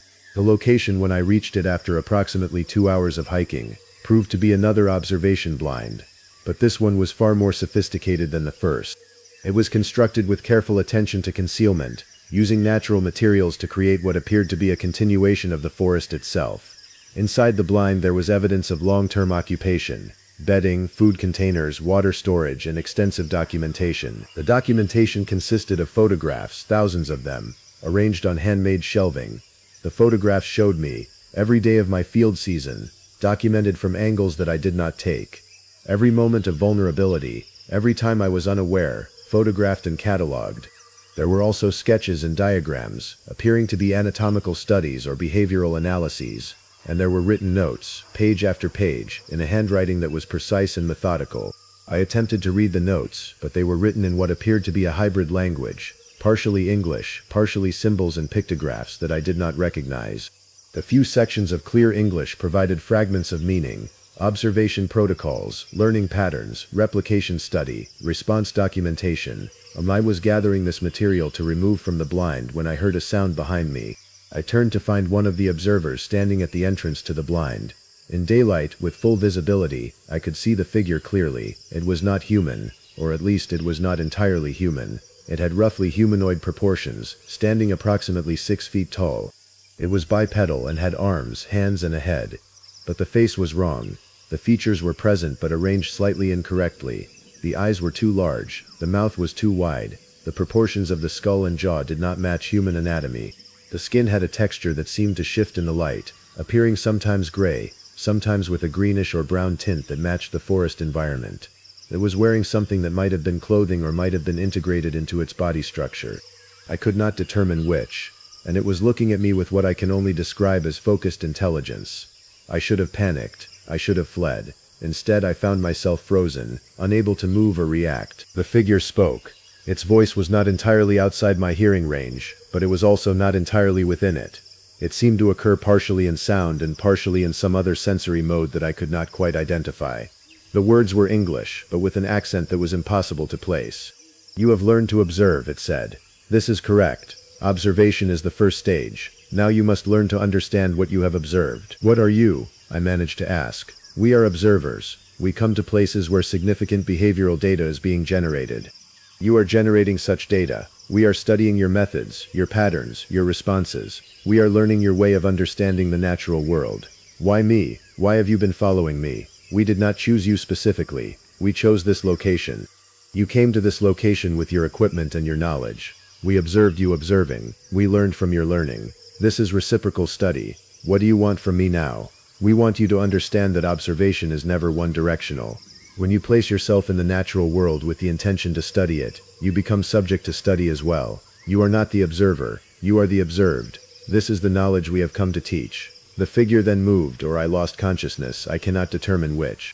The next clear moment I experienced was being back at my camp, with no memory of how I had traversed the distance or how much time had passed. My watch indicated that approximately 8 hours had elapsed, but I had no recollection of those hours. I gathered my equipment and abandoned the camp immediately. I did not take time to carefully pack or document the abandonment. I simply gathered essential items and exited the forest, moving as quickly as I could toward the road and the vehicle I had left at the trailhead. I did not encounter the observers again during my exit, but I felt their attention receding as I moved out of their territory. The quality of pressure that had been surrounding me for months gradually diminished. By the time I reached the vehicle and drove away from the forest, I was alone again in a way that I had not been since early July. I drove to the nearest town and checked into a motel. I did not contact my research institution immediately.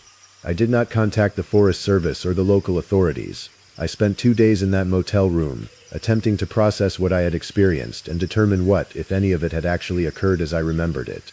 On the 3rd day, I reviewed the photographs and materials I had brought from the observation blind. The photographs were real. The documentation was real. The evidence of surveillance was tangible and physical. But the experience of meeting the observer and losing 8 hours of memory, that was where my narrative became increasingly unreliable. I could not determine with certainty whether that encounter had been real, or whether it had been a hallucination or stress response. I returned to the trailhead alone. I attempted to locate the blind I had found, but I could not find it. The forest had reclaimed it, or I had misremembered the location. I found the first observation blind, the one that had initially alarmed me. It was still there, but it was empty. The evidence of occupation had been removed, only the structure remained. I have not returned to that forest since. I have not conducted field research in remote wilderness areas. I accepted a position with a research institution that allows me to work primarily with existing datasets and photograph archives. I do not spend extended time outdoors in locations where I cannot quickly reach human settlements. My professional colleagues have assumed that I experienced burnout or that personal circumstances forced me to change my work focus. The truth is that I cannot reconcile what I experienced with the normal categories of reality that allow me to function as a scientist and an observer. I cannot participate in the fiction that I was the only observer in that forest, or that my observation was objective and one-directional. What I learned in that forest was this: observation is always reciprocal. When you place yourself in a position to observe nature, you place yourself in a position to be observed. And there are entities in wild spaces that are far more sophisticated observers than we are. They move through the forest with perfect knowledge of its geography and behavior. They understand patterns of movement and attention, and they watch humans with the same focused attention that we direct toward the animals we study. I have made available to channel members the full archive of photographs from that field season. The images exist as evidence of what I saw and documented. Whether they prove the existence of the entities I encountered is a question I cannot answer with the certainty that my scientific training demands. But they prove that I was not alone in that forest, and that whatever shared that space with me was deliberately and sophisticatedly observing my activities. I still look at trees sometimes, in parks or forests near human habitation, and I wonder if they are there, just barely out of my line of sight, watching in the way they watched me. And I maintain the habit that I developed after leaving that forest. I do not spend extended time in wild spaces. The knowledge that observation is reciprocal, and that I am as likely to be studied as to be studying, has made that kind of immersion impossible. The photograph I carried out of that forest, the one showing the observation blind with something partially visible in the background, is the image that has remained most present in my memory.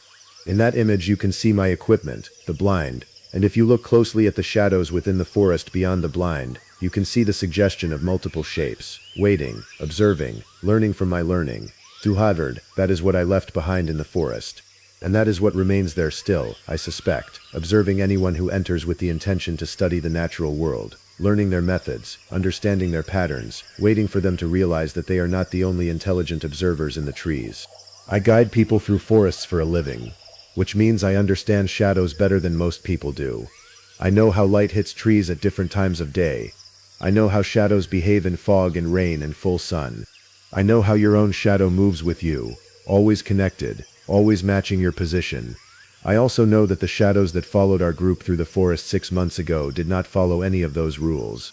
If you spend time hiking in places where the tree coverage is thick, and the human presence is minimal, share this with someone who pays attention to what's behind them, because shadows are not always attached to the things that cast them.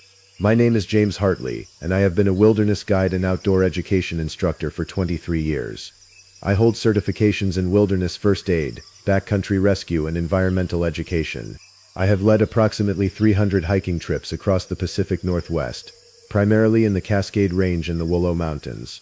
I have trained other guides, managed outdoor education programs, and conducted safety assessments for remote terrain. I know the landscape I work in with the kind of comprehensive knowledge that comes from walking the same trails repeatedly, in different seasons, observing how the environment changes and how people respond to that environment.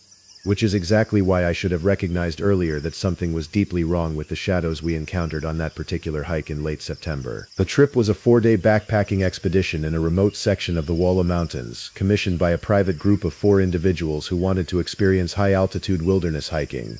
The group consisted of 2 married couples, all in their 50s, all with moderate hiking experience and good physical conditioning. The terrain was challenging but not extreme, approximately 12 miles per day across ridgeline systems with significant elevation gain and loss. The route was one I had guided successfully more than a dozen times over the previous 5 years. I mention the specific details of the group and the route because they became important to the investigation that followed. The group was stable, experienced enough to handle the terrain without emergency issues, and not prone to panicking or exaggerating sensory experiences. 2 of them were physicians, 1 was an engineer, the 4th was a retired military officer. These were people trained to observe accurately and report clearly. We departed on a Friday morning in late September, driving to the trailhead and beginning our hike by approximately 10 a.m. The weather forecast predicted clear conditions through Monday, with temperatures dropping to approximately 40 degrees at night and warming to the low 60s during the day. We carried appropriate equipment for the conditions. We established a camp at approximately 7,500 feet on the first evening, after hiking approximately 12 miles. The first day was unremarkable. The hiking was steady, the group moved well, and we arrived at the designated campsite with plenty of daylight remaining. I set up camp, prepared the evening meal, and conducted a safety briefing about bear awareness, water treatment, and emergency procedures. Everyone was in good spirits. The conversation at dinner was light and positive. People were excited about the experience and pleased with their physical performance. I want to be clear about this because it becomes relevant later. The group was cohesive and rational. They were not the kind of people who would misinterpret shadows or allow fear to drive their interpretation of events. The morning of the second day broke clear and cold. We had frost on the tents, and the visibility was excellent. The sky was deep blue, and the sun was bright. We packed the camp and began hiking by 8 a.m., taking a route that would lead us up and over a ridgeline before descending into a high valley system. The first several miles of the hike were straightforward, following established trail through sparse forest and along open ridge sections. It was during these ridge sections that I first became aware of the shadows. I was hiking ahead of the group as I typically do when I am guiding, allowing me to set the pace and monitor the terrain for hazards. One of the couple I'll call David and Margaret, were hiking immediately behind me. The other couple, Robert and Susan, were approximately 100 meters further back, maintaining a steady pace but not pushing aggressively. I was looking back periodically to ensure the group was maintaining cohesion and that no one was struggling. It was during one of these check-ins that I noticed something odd about the shadows on the ridgeline. The sun was at approximately our 8 o'clock position, still relatively low in the sky despite being mid-morning. Our shadows extended to our right, across the open ridge, in the direction we were hiking. This is normal shadow behavior for that time of day and sun position. What was not normal was that I could see an additional shadow that did not correspond to anyone in the group. It was roughly humanoid in shape, moving along the ridge approximately 30 meters to our right, parallel to our line of travel. It was cast by no one. The sun was positioned to create shadows that fell to the right, but this shadow should not have had anyone standing in the position that would create it. I stopped and turned to look at the location where the shadow would be cast from. There was nothing there. Just open ridge, sparse vegetation, and clear terrain. Did everyone see that? I asked the group. See what? David responded. The shadow to our right, on the ridge. Margaret, who was standing next to David, looked in the direction I was indicating. I see your shadow and David's shadow, she said. And I see Robert and Susan back there. I do not see any other shadow. I looked back at the ridge. The shadow was gone. The phenomenon had lasted perhaps 5 seconds. Just long enough for me to register it as wrong before it disappeared. Probably a trick of the light, I said. The way the sun hits the ridge can create some odd effects, especially at this time of day when the angles are still quite shallow. Is everything okay? David asked. I could hear a note of concern in his voice. Everything is fine. Just doing my standard observation. Let's keep moving. We continued hiking. The second couple caught up to us approximately 10 minutes later, and we all proceeded together toward the crest of the ridge. The incident seemed minor enough to dismiss, and I assumed it was exactly what I had said, some optical phenomenon created by the angle of the light and the uneven terrain. Subscribe and stay with me on this, because what I encountered that day was something I have spent the subsequent months trying to understand and explain, and I want you to share this with someone who notices shadows in the places they should not be. We reached the ridge crest by midday and stopped for lunch at an overlook point that provided excellent views of the valley system we would be descending into. The location was exposed, a broad area of rock and sparse vegetation offering 360-degree visibility and no shade from trees or terrain features. We sat in the bright sun, ate our food, and everyone expressed their enjoyment of the landscape and their confidence in their ability to continue. The shadow incident was not mentioned again. I did not bring it up, and no one else had seen it clearly enough to reference it. The group seemed to have forgotten about it entirely, or had accepted it as the mundane optical illusion I had suggested. But I had not forgotten, and I was now paying careful attention to the shadows around us. During our lunch break, sitting in direct sunlight with zero possibility of shadows being created by anything other than the sun's position, I examined the shadows we cast. My shadow was directly beneath me, shortened by the high angle of the sun. David and Margaret cast small shadows to the south and southeast. Robert and Susan cast shadows in the same direction. Everything was correct. Everything matched physical reality. And yet I had seen that other shadow, moving parallel to us, cast by no one. We finished lunch and began the descent into the valley. The terrain here was more forested, with the trail passing through stands of whitebark pine and open meadow sections.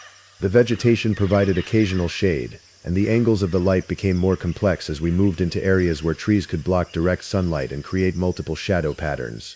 It was in this more complex terrain that the shadows began to manifest more frequently. I became aware of them gradually, the way you might become aware of a persistent noise that you did not notice initially but cannot ignore once you have registered it. There were shadows moving through the forest alongside our trail, shadows cast by no visible source, shadows that seemed to track our movement with precision, maintaining a consistent distance of approximately 50 to 100 meters from the group. I mentioned this to the group after we had been hiking for approximately 2 hours post-lunch. Has anyone noticed the shadows in the forest? I asked casually as we were walking through a section with moderate tree cover. Our shadows? Margaret asked. No, separate shadows, moving through the forest roughly parallel to our position. Robert, who was hiking nearest to me at that moment, looked into the forest carefully. I see our shadows on the ground where the sun comes through the trees, he said. Are you seeing something else? There are what appear to be shadows of humanoid figures in the forest to our left and right, not connected to any visible people. They are moving as we move, maintaining position alongside the group. I heard myself say it and recognized how irrational it sounded. I was a guide with 23 years of experience describing invisible shadows. Of course they were skeptical. Probably shadows cast by trees on other trees, Susan suggested. Creating shapes that our brains interpret as figures because of pareidolia. Pareidolia, the human tendency to interpret random patterns as familiar shapes, particularly human faces or figures. It was a reasonable explanation. It was the explanation I would have given if I had not seen that first clear shadow on the open ridge where no trees existed to create complex shadowing patterns. Probably I agreed, but everyone stay alert and let me know if you see anything concerning. We continued hiking. I did not mention the shadows again, but I was now actively searching for them, and I was seeing them. Not constantly, but regularly. Shapes in the shadowed areas of the forest, moving with purposeful intent, keeping pace with our group's movement. We reached our second campsite by approximately 5 p.m., in a high valley at approximately 8,300 feet elevation. The location was near a small alpine lake, with sparse tree cover and good visibility. We set up camp and I began preparing the evening meal while the group attended to their gear and filtered water. As the sun began to lower toward the horizon, the shadows became more pronounced and more obvious. In the fading light, the distinction between the shadows cast by our group and the other shadows became increasingly clear. There were at least 3 additional shadows, distinct from our 6 individual shadows, moving around the periphery of the camp area. David noticed it first. He was sitting on a rock, looking toward the lake, and he suddenly stood up and pointed. "What is that?" he said. "James, what is that shadow?" I looked in the direction he was indicating. There was a shadow on the rocks bordering the lake, humanoid in shape, clearly visible in the angled light of the setting sun. The shadow was approximately 500 meters away, but it was distinct and unmistakable. It was cast against a surface where no trees stood to create the shadow pattern, and it was obviously the shadow of a person, but there was no person. "There is a shadow on the rocks," I said carefully, "but I do not see a person casting it." Margaret had joined David now, and she saw it too. "James, that is clearly a human-shaped shadow. Is someone else in the area?" This was a good question, and it was one I needed to answer honestly. It was possible that another hiker or hiking group was in the area. It was possible that someone was watching us for reasons ranging from innocent curiosity to deliberate surveillance. "It is possible," I said. "I did not see anyone when I was examining the area during the approach, but I did not conduct a comprehensive search. Robert, can you look at that shadow and tell me if it appears to be a person standing on those rocks?" Robert was a retired military officer trained in observation and tactical awareness. He spent approximately 30 seconds carefully examining the location where the shadow was visible. Then he shook his head. "If there is a person standing there, they are not standing on the rocks. The angle of the shadow does not match the angle of the sun relative to that terrain. The shadow is being cast from somewhere else, at a different angle. The shadow is either an illusion or something is not following normal rules of how shadows work." "Could it be a reflection off the water?" Susan asked, "creating a shadow that appears displaced from its source?" It was a reasonable possibility. We all looked at the lake, examining the water surface for signs of reflection that might explain the shadow. The water was still, with minimal ripples. The angle of the sun made reflection a possibility, but the shadow on the rocks did not match any reflection pattern I could identify. As we watched, the shadow moved. It shifted position on the rocks, moving from left to right, a smooth motion that took approximately 10 seconds. Then it stopped, remaining stationary while we all stared at it. "Did that shadow just move?" Margaret asked quietly. "Yes," I said, "it moved." "Then there is someone there," David said. "Someone is standing on those rocks, and we are not seeing them for some reason." "Or," Robert said, speaking with the careful precision of someone trained in tactical analysis, "something is creating shadows that do not correspond to any physical object. Which means this is either an elaborate optical illusion or we are experiencing something that I do not have a framework to understand." I made the decision in that moment to prioritize safety and practicality over investigation. Regardless of what was creating the shadows, the phenomenon was beyond my immediate capacity to explain, and it was clearly alarming to the group. "We are going to proceed with caution and maintain heightened awareness," I said. "I do not believe we are in immediate danger, but something unusual is happening. We will set camp security protocols, staggered watch throughout the night, everyone staying within the camp perimeter, and communication among all group members at all times." I was treating the situation seriously without explicitly naming the threat as something we could not explain. The group responded with calm professionalism. They helped me complete camp setup while maintaining alert awareness of the surrounding terrain. We ate dinner together at the center of camp rather than spreading out. We prepared bedding in close proximity rather than establishing individual sleeping areas at distance from each other. As darkness fell, the shadows became invisible, which should have been comforting but somehow was not. The absence of visible shadows was somehow more unsettling than their presence had been. We could no longer see what was in the forest around us, but we had established that something was there, something that moved with purpose and maintained position relative to our location. I set up a watch schedule. Robert would take the first watch from 8 p.m. to 11 p.m. David would take 11 p.m. to 2 a.m. I would take 2 a.m. to 5 a.m. And Margaret and Susan would share the final watch from 5 a.m. to dawn. Everyone agreed to remain in camp and to wake the group immediately if they noticed anything unusual. The night was clear and cold. The stars provided enough light to see the immediate camp area and the terrain out to approximately 30 meters. Beyond that distance, everything faded into darkness that my eyes could not penetrate despite the brightness of the starlight. At approximately 11:45 p.m., Robert woke me. His shift was not scheduled to end for approximately 15 minutes, but something had alarmed him enough to request my presence. "There are sounds," he said quietly. "Movement in the forest around the camp. Something is moving through the area, maintaining distance but clearly present. It has been doing this for approximately the past hour." I listened carefully. The night sounds of the alpine environment were familiar to me. Wind in the sparse trees, the occasional sound of wildlife, the ambient noises of rocks cooling and settling. But underneath those sounds, I could detect something else. Movement. The soft sound of something large moving through brush and across rocky terrain. Not the sound of deer or smaller animals. Something larger, moving with deliberate intent. "How many?" I asked. "At least 3, possibly 4. Different locations, but coordinated. They are circling the camp." David had woken during our conversation and was now standing with us, listening. He could hear the sounds too. The movement became more obvious once I was actively listening for it. A deliberate circling motion. Entities maintaining distance from the camp but making no attempt to hide their presence. I woke Margaret and Susan. We formed a tight group in the center of camp, facing outward, and spent the remainder of the night in alert stillness. The circling continued until approximately 4 a.m., when the movement ceased abruptly. By 5 a.m., dawn was breaking, and the forest was quiet. "What happened last night?" Margaret asked as the sky began to lighten. "What were those sounds?" "I do not know," I said honestly. "But I am reconsidering our route. I believe we should descend the mountain and exit this area." To my surprise, none of the group argued with this assessment. They had heard the sounds. They had experienced the phenomena that I could not explain. They were ready to leave. We packed camp with urgency and began our descent by 6:30 a.m. The return route would take us approximately 18 miles over 2 days, following a different trail system that led to a lower elevation trailhead.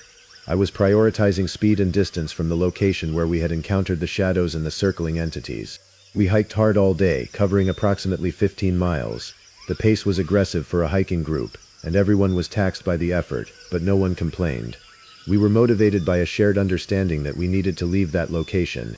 I did not see the shadows during the day, though I remained alert for them. It was as if the phenomena had decided to let us leave without further manifestation. We reached the lower trailhead by approximately 3 p.m. the following day. The group was exhausted, and the reality of civilization began to reassert itself as we approached the parking area. The phenomena felt less real in the context of a normal trailhead, car park, and the possibility of immediate communication with the outside world. When we reached the vehicles, the group took time to recover, hydrate, and begin processing the experience.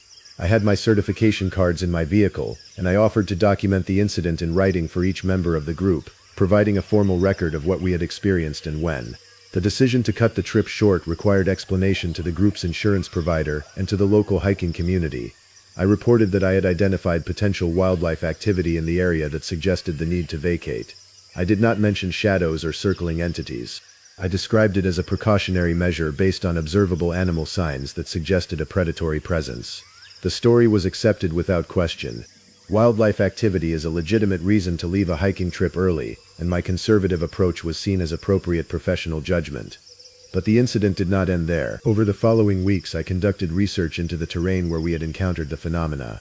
I contacted local rangers and outdoor professionals who worked in the area.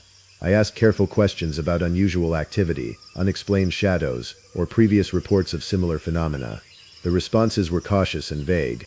Rangers mentioned occasional reports of unusual activity, but were reluctant to provide details. One ranger, a man named Tom Sinclair, was willing to speak more candidly when I pressed him. "There have been a few incidents over the years in that particular drainage system," he said. "Things that do not fit standard wildlife explanations, people experiencing phenomena that they cannot account for. Most of them are reported as stress responses or misinterpretation of natural phenomena. But there have been enough reports that we have started to avoid assigning rangers to extended patrols in that area." "What kind of phenomena?" I asked. "Shadows that do not match people or objects. Sounds of movement that seem coordinated and deliberate. A sense of being observed. Incidents always involve small groups, and the phenomena tends to escalate if people remain in the area for extended periods." "Has anyone been harmed?" "Not that we have official documentation for, but we have had 3 separate requests for evacuation from that area in the past 8 years. All of them cited unusual phenomena as the reason. All were processed as standard evacuation requests without detailed investigation." I thanked Tom for his candor and did not pursue the conversation further. But the conversation confirmed that what we had experienced was not unique or random. It had happened before.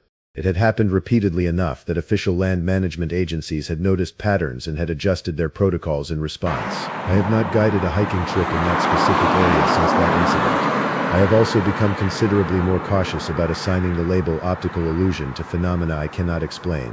I remain a wilderness guide and outdoor educator, but I operate with the awareness that there are aspects of remote wilderness that do not conform to the explanations we would like to impose on them.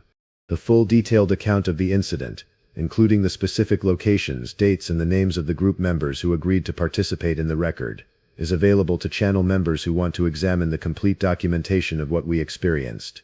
That record includes photographs of the area where we encountered the shadows, copies of my guide notes and route documentation, and written statements from all 4 members of the group. I was changed by this experience in ways that are difficult to articulate.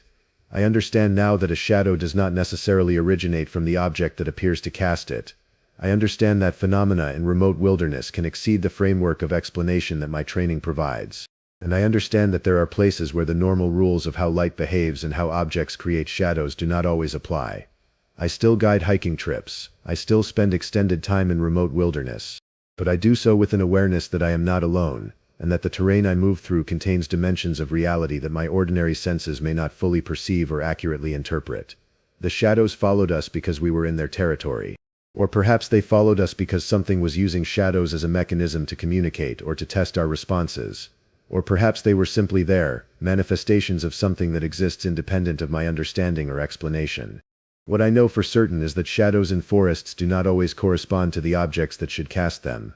If you notice a shadow that does not match its source, a shadow that moves independently or appears to track you, the appropriate response is not to rationalize it as optical illusion. The appropriate response is to leave the area immediately and not return. Because something in those forests knows how to use shadows, and it knows how to follow people who notice them.